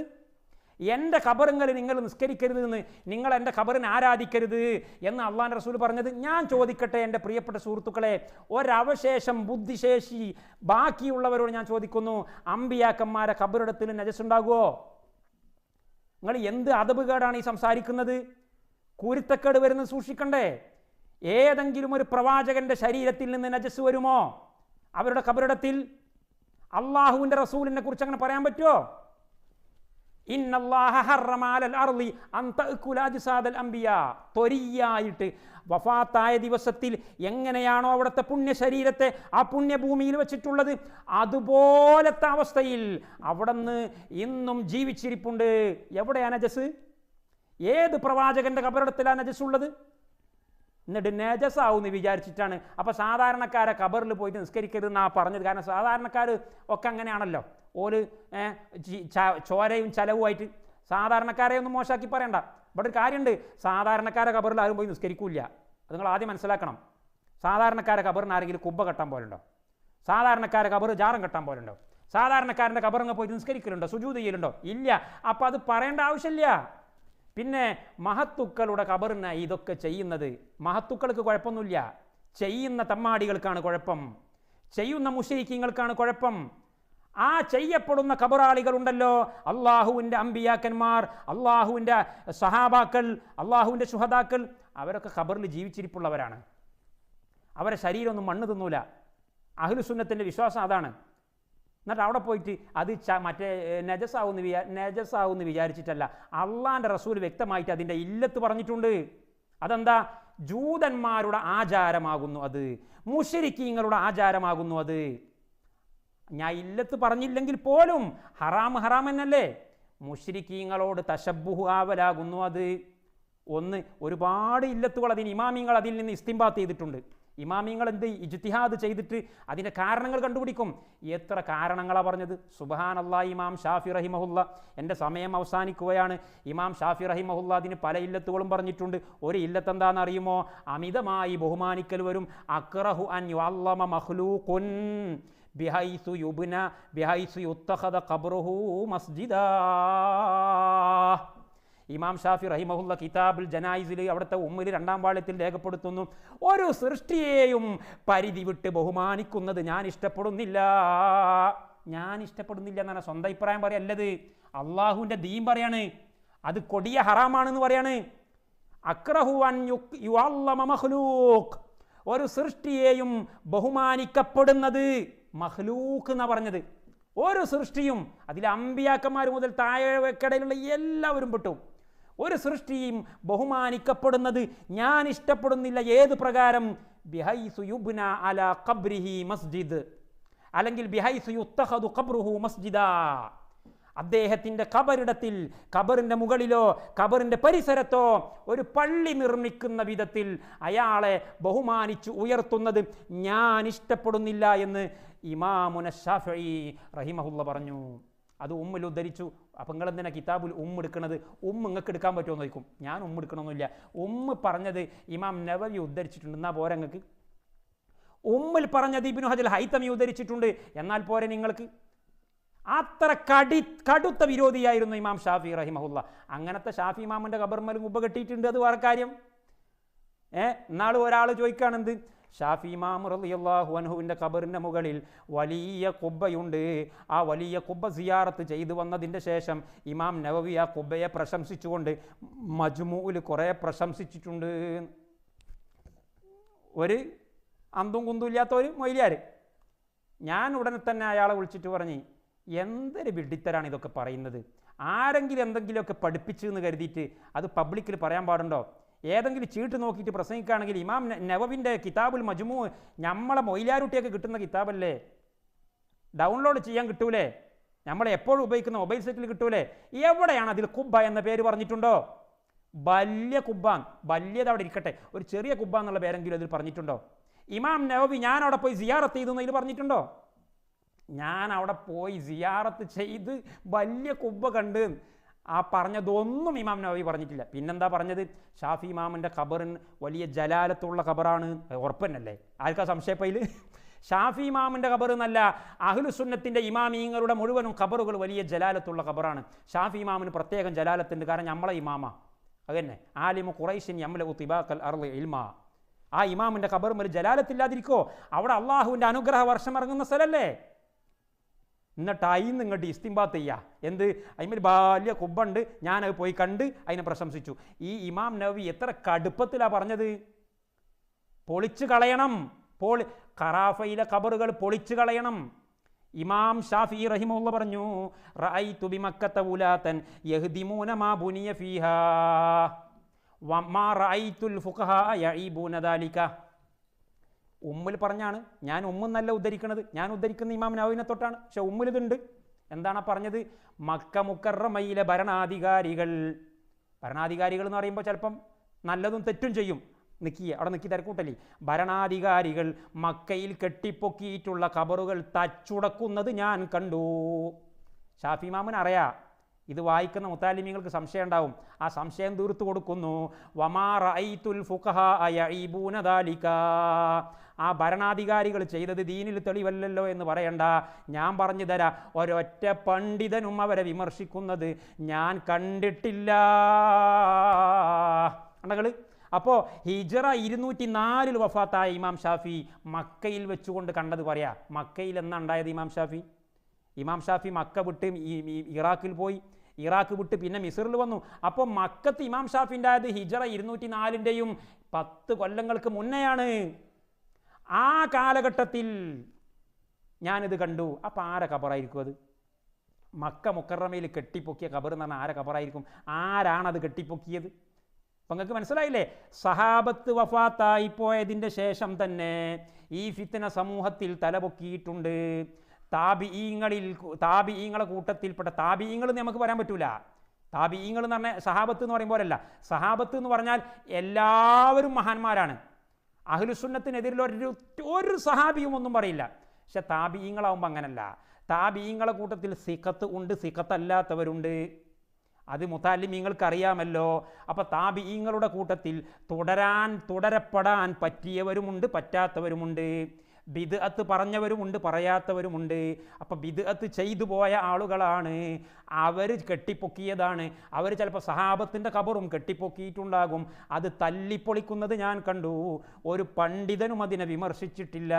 ഇത് ഇമാം ഷാഫിയ പറയുന്നത്. എല്ലാ ഇമാമിങ്ങളും ഉദ്ധരിച്ചു. ഇനി ഇബ്നു ഹജർ ഹൈതമി ഷാഫി ഇമാമിൻ്റെ കുബ്ബനെ പറ്റി എന്ത് പറഞ്ഞു?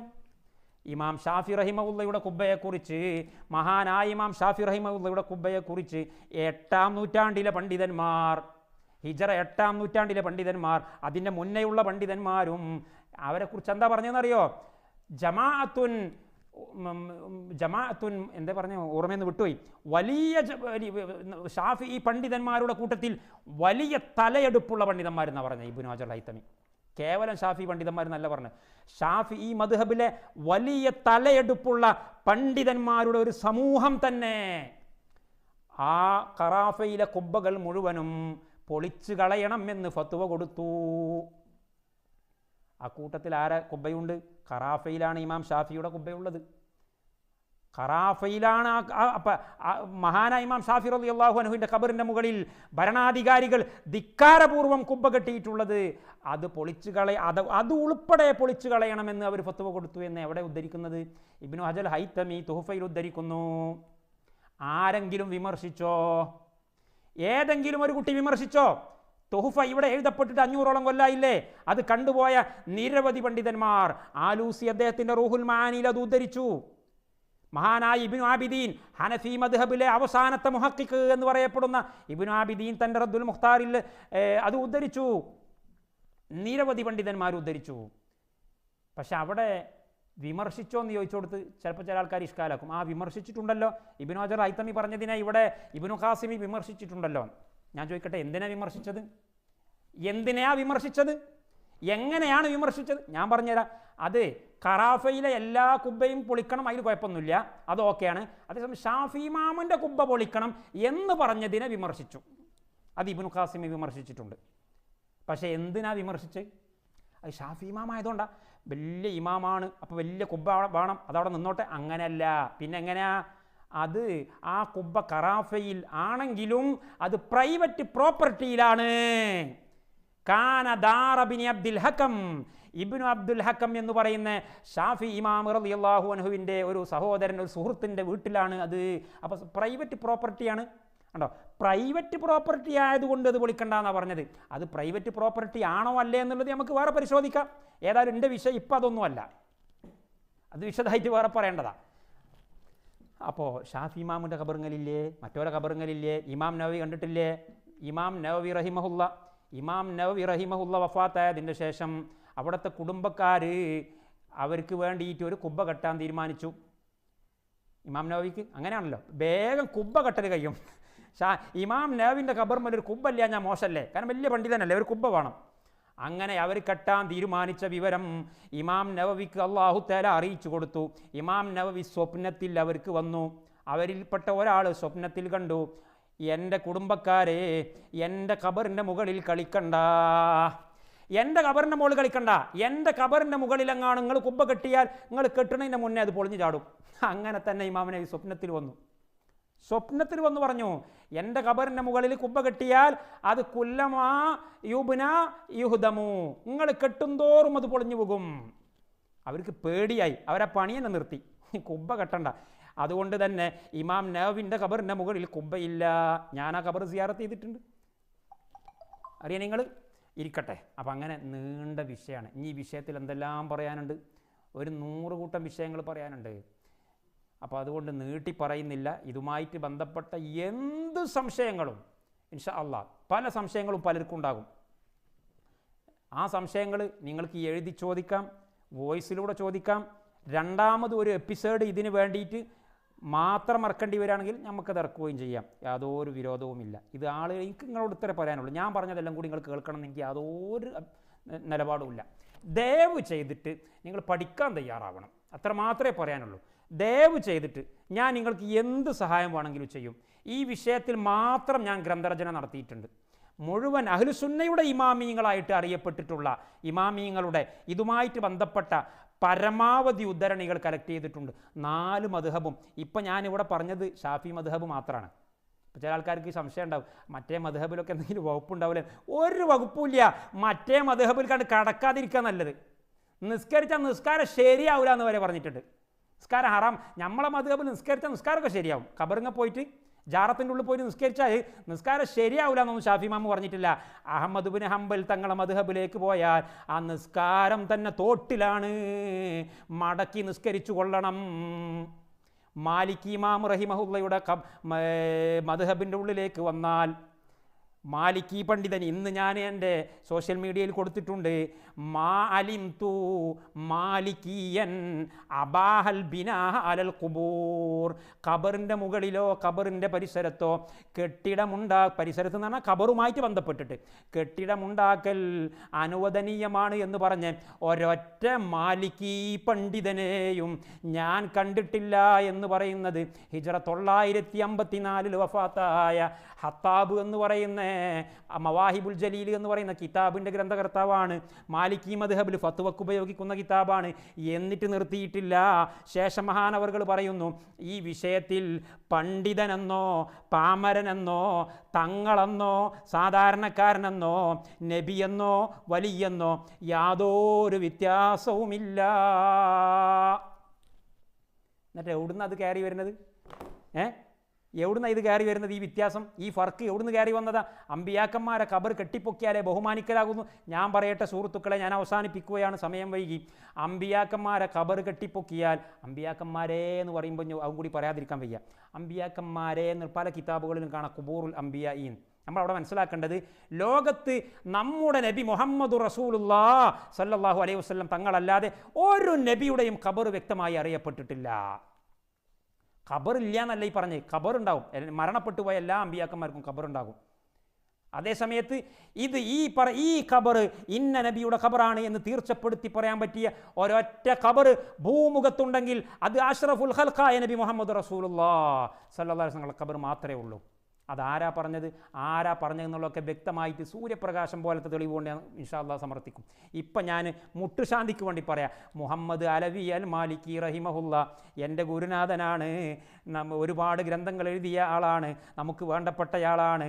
മഹാനവർകൾ ഖസായിസുൽ ഉമ്മത്തിൽ മുഹമ്മദീയ ഉമ്മത്തിൻ്റെ പ്രത്യേകതകൾ, മുഹമ്മദ് റസൂലുള്ളാഹി തങ്ങളുടെയും അവിടുത്തെ അനുയായികളുടെയും മാത്രം ഖുസൂസിയത്ത് എന്ന് പറഞ്ഞിട്ട് എഴുതിയിട്ടുള്ള കിതാബിൽ ഇത് പറഞ്ഞിട്ടുണ്ട്. മുട്ടുശാന്തിക്കതി പോരെ. ഇനി ഇമാം മാലിക് റഹിമഹുല്ല ഉൾപ്പെടെയുള്ള ആളുകൾ പറഞ്ഞത് വേറെയുണ്ട്, അതിപ്പോൾ ഞാൻ ഇവിടെ തരുന്നില്ല.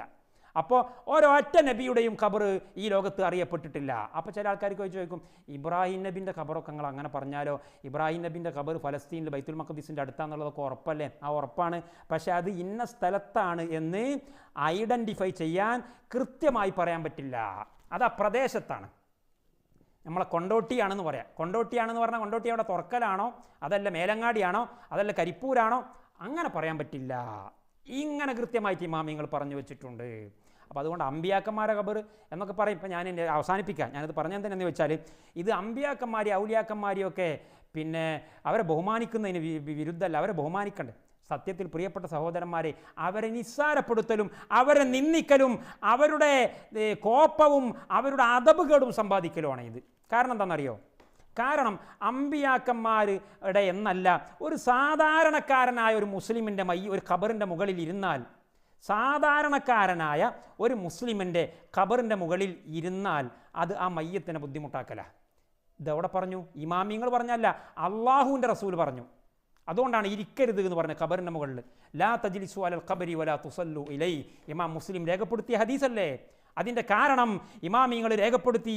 ഈ റസൂലുള്ളാഹി തങ്ങൾ തന്നെ വേറെ ഹദീസിൽ പറഞ്ഞിട്ടുണ്ട്, അൻത തുഅദി സാഹിബ ഹാദൽ ഖബർ. കാരണം അള്ളാഹു വിരോധിച്ച ഒരു സംഗതി, അള്ളാഹുവിൻ്റെ റസൂൽ വിരോധിച്ച ഒരു സംഗതി ഒരു ഖബറിൻ്റെ അടുക്കൽ വെച്ച് ചെയ്യുമ്പോൾ അവിടെയുള്ള ഖബറാളിക്ക് അതിൻ്റെ ബുദ്ധിമുട്ട് ഉണ്ടാകും.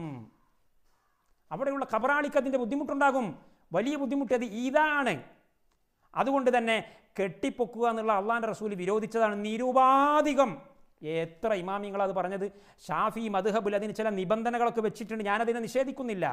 അതായത് പ്രൈവറ്റ് പ്രോപ്പർട്ടിയിലാണെങ്കിൽ കറാഹത്തെ ഉള്ളൂ, അങ്ങനെ ചില ഉപാധികളൊക്കെ വെച്ചിട്ടുണ്ടെങ്കിലും വലിയ ഒരു പറ്റം പണ്ഡിതന്മാർ ഷാഫി മദ്ഹബിൻ്റെ ഉള്ളിൽ തന്നെ പറഞ്ഞ് നിരുപാധികമാണ് മക്കളെ, നിരുപാധികം. ഏത് ഖബറാവട്ടെ, ഏത് സ്ഥലത്താവട്ടെ, എന്ത് ഉദ്ദേശിച്ചാവട്ടെ, കെട്ടിപ്പൊക്കൽ ഹറാമുൻ, കടുത്ത ഹറാം എന്ന് പറഞ്ഞവരുണ്ട്. അപ്പോൾ അള്ളാൻ്റെ റസൂലും അള്ളാഹുവും നിരോധിച്ച ഒരു സംഗതി മഹാന്മാരെ ഖബറുങ്ങളിൽ പോയി ചെയ്യൽ അവരെ ശല്യപ്പെടുത്തലാണ്, അവരുടെ ഉറക്കം കെടുത്തലാണ്, അവരോടുള്ള മര്യാദയിൽ ഭംഗം വരുത്തലാണ്, അദബുകേട് ചെയ്യലാണ്. ഒരിക്കലും അത് ചെയ്യാൻ പാടില്ല. അതുപോലെ തന്നെ മറ്റുള്ളതും ഈ കെട്ടിപ്പൊക്കൽ മാത്രമല്ല, അന്യ സ്ത്രീ പുരുഷന്മാർ ഇടകലർന്നുകൊണ്ടുള്ള സിയാറത്ത്, അന്യപുരുഷന്മാർ ഇടകലർന്നുകൊണ്ടുള്ള സിയാറത്ത് മഹാന്മാരുടെ മക്ബറകളിൽ പോയി ചെയ്യുമ്പോൾ അത് നിങ്ങൾ ആ ഖബറാളിയെ ആക്രമിക്കലാണ്. ആ ഖബറാളിയായ വലിയ അല്ലെങ്കിൽ ആ ഖബറാളിയായ സഹാബി അവരെ നിങ്ങൾ നിസ്സാരപ്പെടുത്തലാണ്. അങ്ങനെയുള്ള എല്ലാ മുൻകറായ കാര്യവും. അതുകൊണ്ട് നിങ്ങൾക്ക് ഈ മഹാന്മാരോട് ബഹുമാനമുണ്ടെങ്കിൽ, നിങ്ങൾ ഈ മഹാന്മാരെ ആദരിക്കുന്നവരാണ് എന്നാണ് ഞാൻ വിശ്വസിക്കുന്നത്, എങ്കിൽ ദയവ് ചെയ്ത് ആ മഹാന്മാർക്ക് ഇഷ്ടമില്ലാത്ത ഒരു പണികളും നിങ്ങൾ അവരുടെ ഖബറിൻ്റെ അടുത്തോ പരിസരത്തോ നിങ്ങൾ എവിടെയും ചെയ്യാൻ പാടില്ല. അവരുടെ ഖബറിൻ്റെ അടുത്തും പരിസരത്തും ഏതായാലും ചെയ്യാൻ പാടില്ല. കാരണം അവർക്ക് അതിൻ്റെ ബുദ്ധിമുട്ടുണ്ടാകും. അവർക്കതിൻ്റെ ബുദ്ധിമുട്ടുണ്ടാകും എന്ന് പറഞ്ഞാൽ അവരെ അള്ളാഹു തആല ഖബറിൽ അവരെ സൃഷ്ടിക്കുന്നല്ല അതിൻ്റെ അർത്ഥം. ഞാൻ അങ്ങനെ മനസ്സിലാക്കണ്ട. അവർ അള്ളാഹുവിനോട് പടച്ചോനെ എന്താണ് ഈ ജാഹിലീങ്ങൾ എൻ്റെ ഖബറിങ്ങൾ ചെയ്യുന്നത് പടച്ചോനെ എന്നുള്ള ഒരു വെപ്രാളുണ്ടാകും. അതാ ഈ പറഞ്ഞതിൻ്റെ അർത്ഥം. അപ്പം അതുകൊണ്ട് നമ്മൾ ആരുടെയും കോപത്തിനും അദബുകേടിനും പാത്രീഭൂതരാവരുത്. അതുകൊണ്ടാണ് ഞാനിതൊക്കെ പറയുന്നത്. അതുകൊണ്ട് ദയവ് ചെയ്തിട്ട് എനിക്ക് നിങ്ങളോടൊക്കെ പറയാനുള്ളത്, നിങ്ങൾ ഒന്ന് മനസ്സ് തുറക്കണം. ഞാൻ പറയുന്നത് കേൾക്കണം എന്നല്ല പറയുന്നത്, അംഗീകരിക്കണം എന്നല്ല പറയുന്നത്, ഇത് ശ്രദ്ധിക്കണം. ഈ പറയുന്ന ഒന്ന് ശ്രദ്ധിക്കണം. ഈ പറഞ്ഞത് ഈ ഇമാമിങ്ങൾ ഇതൊക്കെ പറഞ്ഞിട്ടുണ്ടോ? ഇമാമിങ്ങളെ പേരിൽ ഇയാൾ കളവ് പറയുന്നതാണോ? ഈ പറഞ്ഞ കിതാബിൽ അതൊക്കെ ഉണ്ടോ? ഷാഫി ഇമാം അതൊക്കെ പറയോ? നിങ്ങൾ സ്വയം ഒന്ന് പഠിക്കണം എന്ന് മാത്രമേ എനിക്ക് പറയാനുള്ളൂ. നിങ്ങൾ പഠിച്ചു കഴിഞ്ഞാൽ എനിക്ക് 100% ഉറപ്പ് കുറച്ച് പേർക്കെങ്കിലും ഇൻഷാ അള്ളാഹു തആല ഹിദായത്ത് ഉദ്ദേശിച്ചു കഴിഞ്ഞാൽ അവർ ഹിദായത്ത് ലഭിക്കും. യാതൊരു സംശയം അതിലില്ല. പക്ഷേ ഇത് ഞാൻ ചെവി ഇങ്ങോട്ട് പൊത്തിപ്പിടിച്ചിട്ട് ഞാനിത് ഒരിക്കലും കേൾക്കൂല, കാരണം ഇതിപ്പോൾ നാട്ടിൽ നടപ്പുള്ളതിന് വിരുദ്ധമാണ് എന്ന് വിചാരിച്ചിരുന്നാൽ ഒരു പരിഹാരവുമില്ല. അങ്ങനെ നിങ്ങൾ വിചാരിക്കരുതെന്നാണ് എനിക്ക് ദയവായിട്ട് പറയാനുള്ളത്. കാരണം നാട്ടിൽ ഇപ്പോൾ കുറേ അങ്ങോട്ടും ഇങ്ങോട്ടും വിഭാഗീയതയും എതിരാളികളും അനുകൂലികളും അങ്ങനെ ഒന്നുമില്ല സഹോദരന്മാർ. എന്ത് എതിരാളി, എന്ത് അനുകൂലി? നമുക്ക് ബോധ്യപ്പെട്ട ഹക്ക് പറയുന്നിടത്ത് എന്തിന് എതിരാളി, എന്തിന് അനുകൂലി? നമ്മളിപ്പോൾ ഇത് അങ്ങോട്ട് തെറ്റ് തിരുത്തിന്ന് വെക്കുക. നമ്മളെ സംഘടനക്കോ നമ്മളെ പ്രസ്ഥാനത്തിനോ എന്താ കോട്ടം വരുന്നത്? ഒരു കോട്ടവും വരുന്നില്ല. പൊതു ശ്മശാനിയിൽ തന്നെ നമ്മൾ കെട്ടിപ്പൊക്കി കഴിഞ്ഞു. ഹറാമാണ് നമ്മൾ തന്നെ സമ്മതിക്കുന്നു. എത്ര പൊതു ശ്മശാനിയിലാണ് ഉസ്താദുമാരുടെ ഖബർ കെട്ടിപ്പൊക്കിയിട്ടുള്ളത്? ഏത് ഉസ്താദാണ് സമ്മതിച്ചിട്ടുള്ളത്? ഇവിടെ വഫാത്തായി പോയിട്ടുള്ള ഷെയ്ഖുന കണ്ണിയത്ത് ഉസ്താദ് സമ്മതിച്ചിട്ടുണ്ടോ? ഷെയ്ഖുന ബഹറുലുലൂം ഓക്കെ ഉസ്താദ് നവ്വറല്ലാഹു മർക്കദ മഹാനവറുകൾ സമ്മതിച്ചിട്ടുണ്ടോ? അവരുടെ അനന്തരാവകാശികൾ പറയുന്നുണ്ടല്ലോ, സമ്മതിച്ചിട്ടില്ല. പൊതു ശ്മശാനിയിൽ കൊണ്ടുപോകണമെന്ന് കണ്ണിയത്ത് ഉസ്താദ് വസിയത്ത് ചെയ്തിരുന്നു അത്രേ. കാരണം എന്നാലെങ്കിലും ഒരു കുബ്ബ പൊന്തൂലല്ലോ എന്ന് വിചാരിച്ചിട്ട്, ജാറം പൊന്തൂലല്ലോ എന്ന് വിചാരിച്ചിട്ട്. ഞാൻ നിർത്തുകയാണ്. അപ്പോൾ അതുകൊണ്ട് ഇത് പഠിക്കാൻ നിങ്ങൾ തയ്യാറാവണം, പഠിച്ച് മാറ്റാൻ തയ്യാറാവണം. മാറ്റിയാൽ നമുക്ക് ഒന്നും സംഭവിക്കാൻ പോകുന്നില്ല. ഞാൻ ചോദിക്കട്ടെ, നമ്മളിത് മാറ്റിയാൽ, പഠിച്ചത് നമ്മൾ തിരുത്തി, ബോധ്യം വന്നത് നമ്മൾ തിരുത്തിയാൽ നമുക്കിപ്പോൾ നിലവിലുള്ള ഏതെങ്കിലും പള്ളി ആരെങ്കിലും തട്ടിക്കൊണ്ടുപോകുമോ? നമുക്കിപ്പോൾ നിലവിലുള്ളൊരു സംഘടന, ആ സംഘടന പിരിച്ചു വേണ്ടി വരും? ഒരിക്കലുമില്ല. നമ്മുടെ സംഘടന ശക്തി പ്രാപിക്കും, നമ്മുടെ സ്ഥാപനങ്ങൾ ശക്തി പ്രാപിക്കും, നമ്മളെ മുത്താലിമീങ്ങൾക്ക് നമ്മളോട് ബഹുമാനം കൂടും. നമ്മുടെ അനുയായികൾ നമ്മൾ ഉഖറവിയായ പണ്ഡിതന്മാരാണ്, ആഖിറം ചിന്തിക്കുന്ന പണ്ഡിതന്മാരാണ്. അവർ പഠിച്ചിട്ട് നിലപാടെടുത്തു, നടപടിയെടുത്തു എന്ന് മനസ്സിലാക്കിയിട്ട് ഈ സാധുക്കളൊക്കെ നിങ്ങൾക്ക് 100% സപ്പോർട്ട് ചെയ്യും. ഇത് ഞാൻ എല്ലാവരോടും പറയുന്ന, ഏതെങ്കിലും പ്രത്യേക സംഘടനക്കാരനോടല്ല, എല്ലാ വിഭാഗവും, അങ്ങോട്ടും ഇങ്ങോട്ടും ബിദ്അത്തും ശിർക്കും ആരോപിക്കുന്ന എല്ലാ വിഭാഗങ്ങളോടാണ് ഞാൻ പറയുന്നത്. എല്ലാവരും തെറ്റുകൾ മനസ്സിലാക്കിയിട്ട് തിരുത്തണം. നിങ്ങളുടെ ഒന്നും സംഘടന പിരിച്ചുവിടേണ്ടി വരില്ല. പിരിച്ചുവിടണം എന്നപ്പോൾ ആർക്കും അഭിപ്രായമില്ല. നിങ്ങളുടെ എല്ലാ പള്ളികളും, നിങ്ങളുടെ എല്ലാ മദ്രസകളും, എല്ലാ സ്ഥാപനങ്ങളും ദീനുൽ ഇസ്ലാമിൻ്റെ ഇസ്സത്തിന് വേണ്ടിയിട്ട് ഉള്ളതാണെന്നാണ് ഞാൻ വിശ്വസിക്കുന്നത്. അങ്ങനെ ആവണമെന്നാണ് ഞാൻ ആഗ്രഹിക്കുന്നത്. പക്ഷേ അതിനു വേണ്ടിയുള്ള ശ്രമം നിങ്ങളുടെ ഭാഗത്ത് നിന്ന് ഉണ്ടാകുമാറാകട്ടെ എന്ന് ഹൃദയം പൊട്ടിയുള്ള പ്രാർത്ഥനയാണ് എനിക്ക് എൻ്റെ അവസാനത്തെ ഈ ക്ലിപ്പിൽ പറയാനുള്ളത്. വാഹിറു ദഅവാന അനിൽ ഹംദുലില്ലാഹി റബ്ബിൽ ആലമീൻ. അസ്സലാമു അലൈക്കും വറഹ്മത്തുള്ളാഹി വബറകാതുഹു.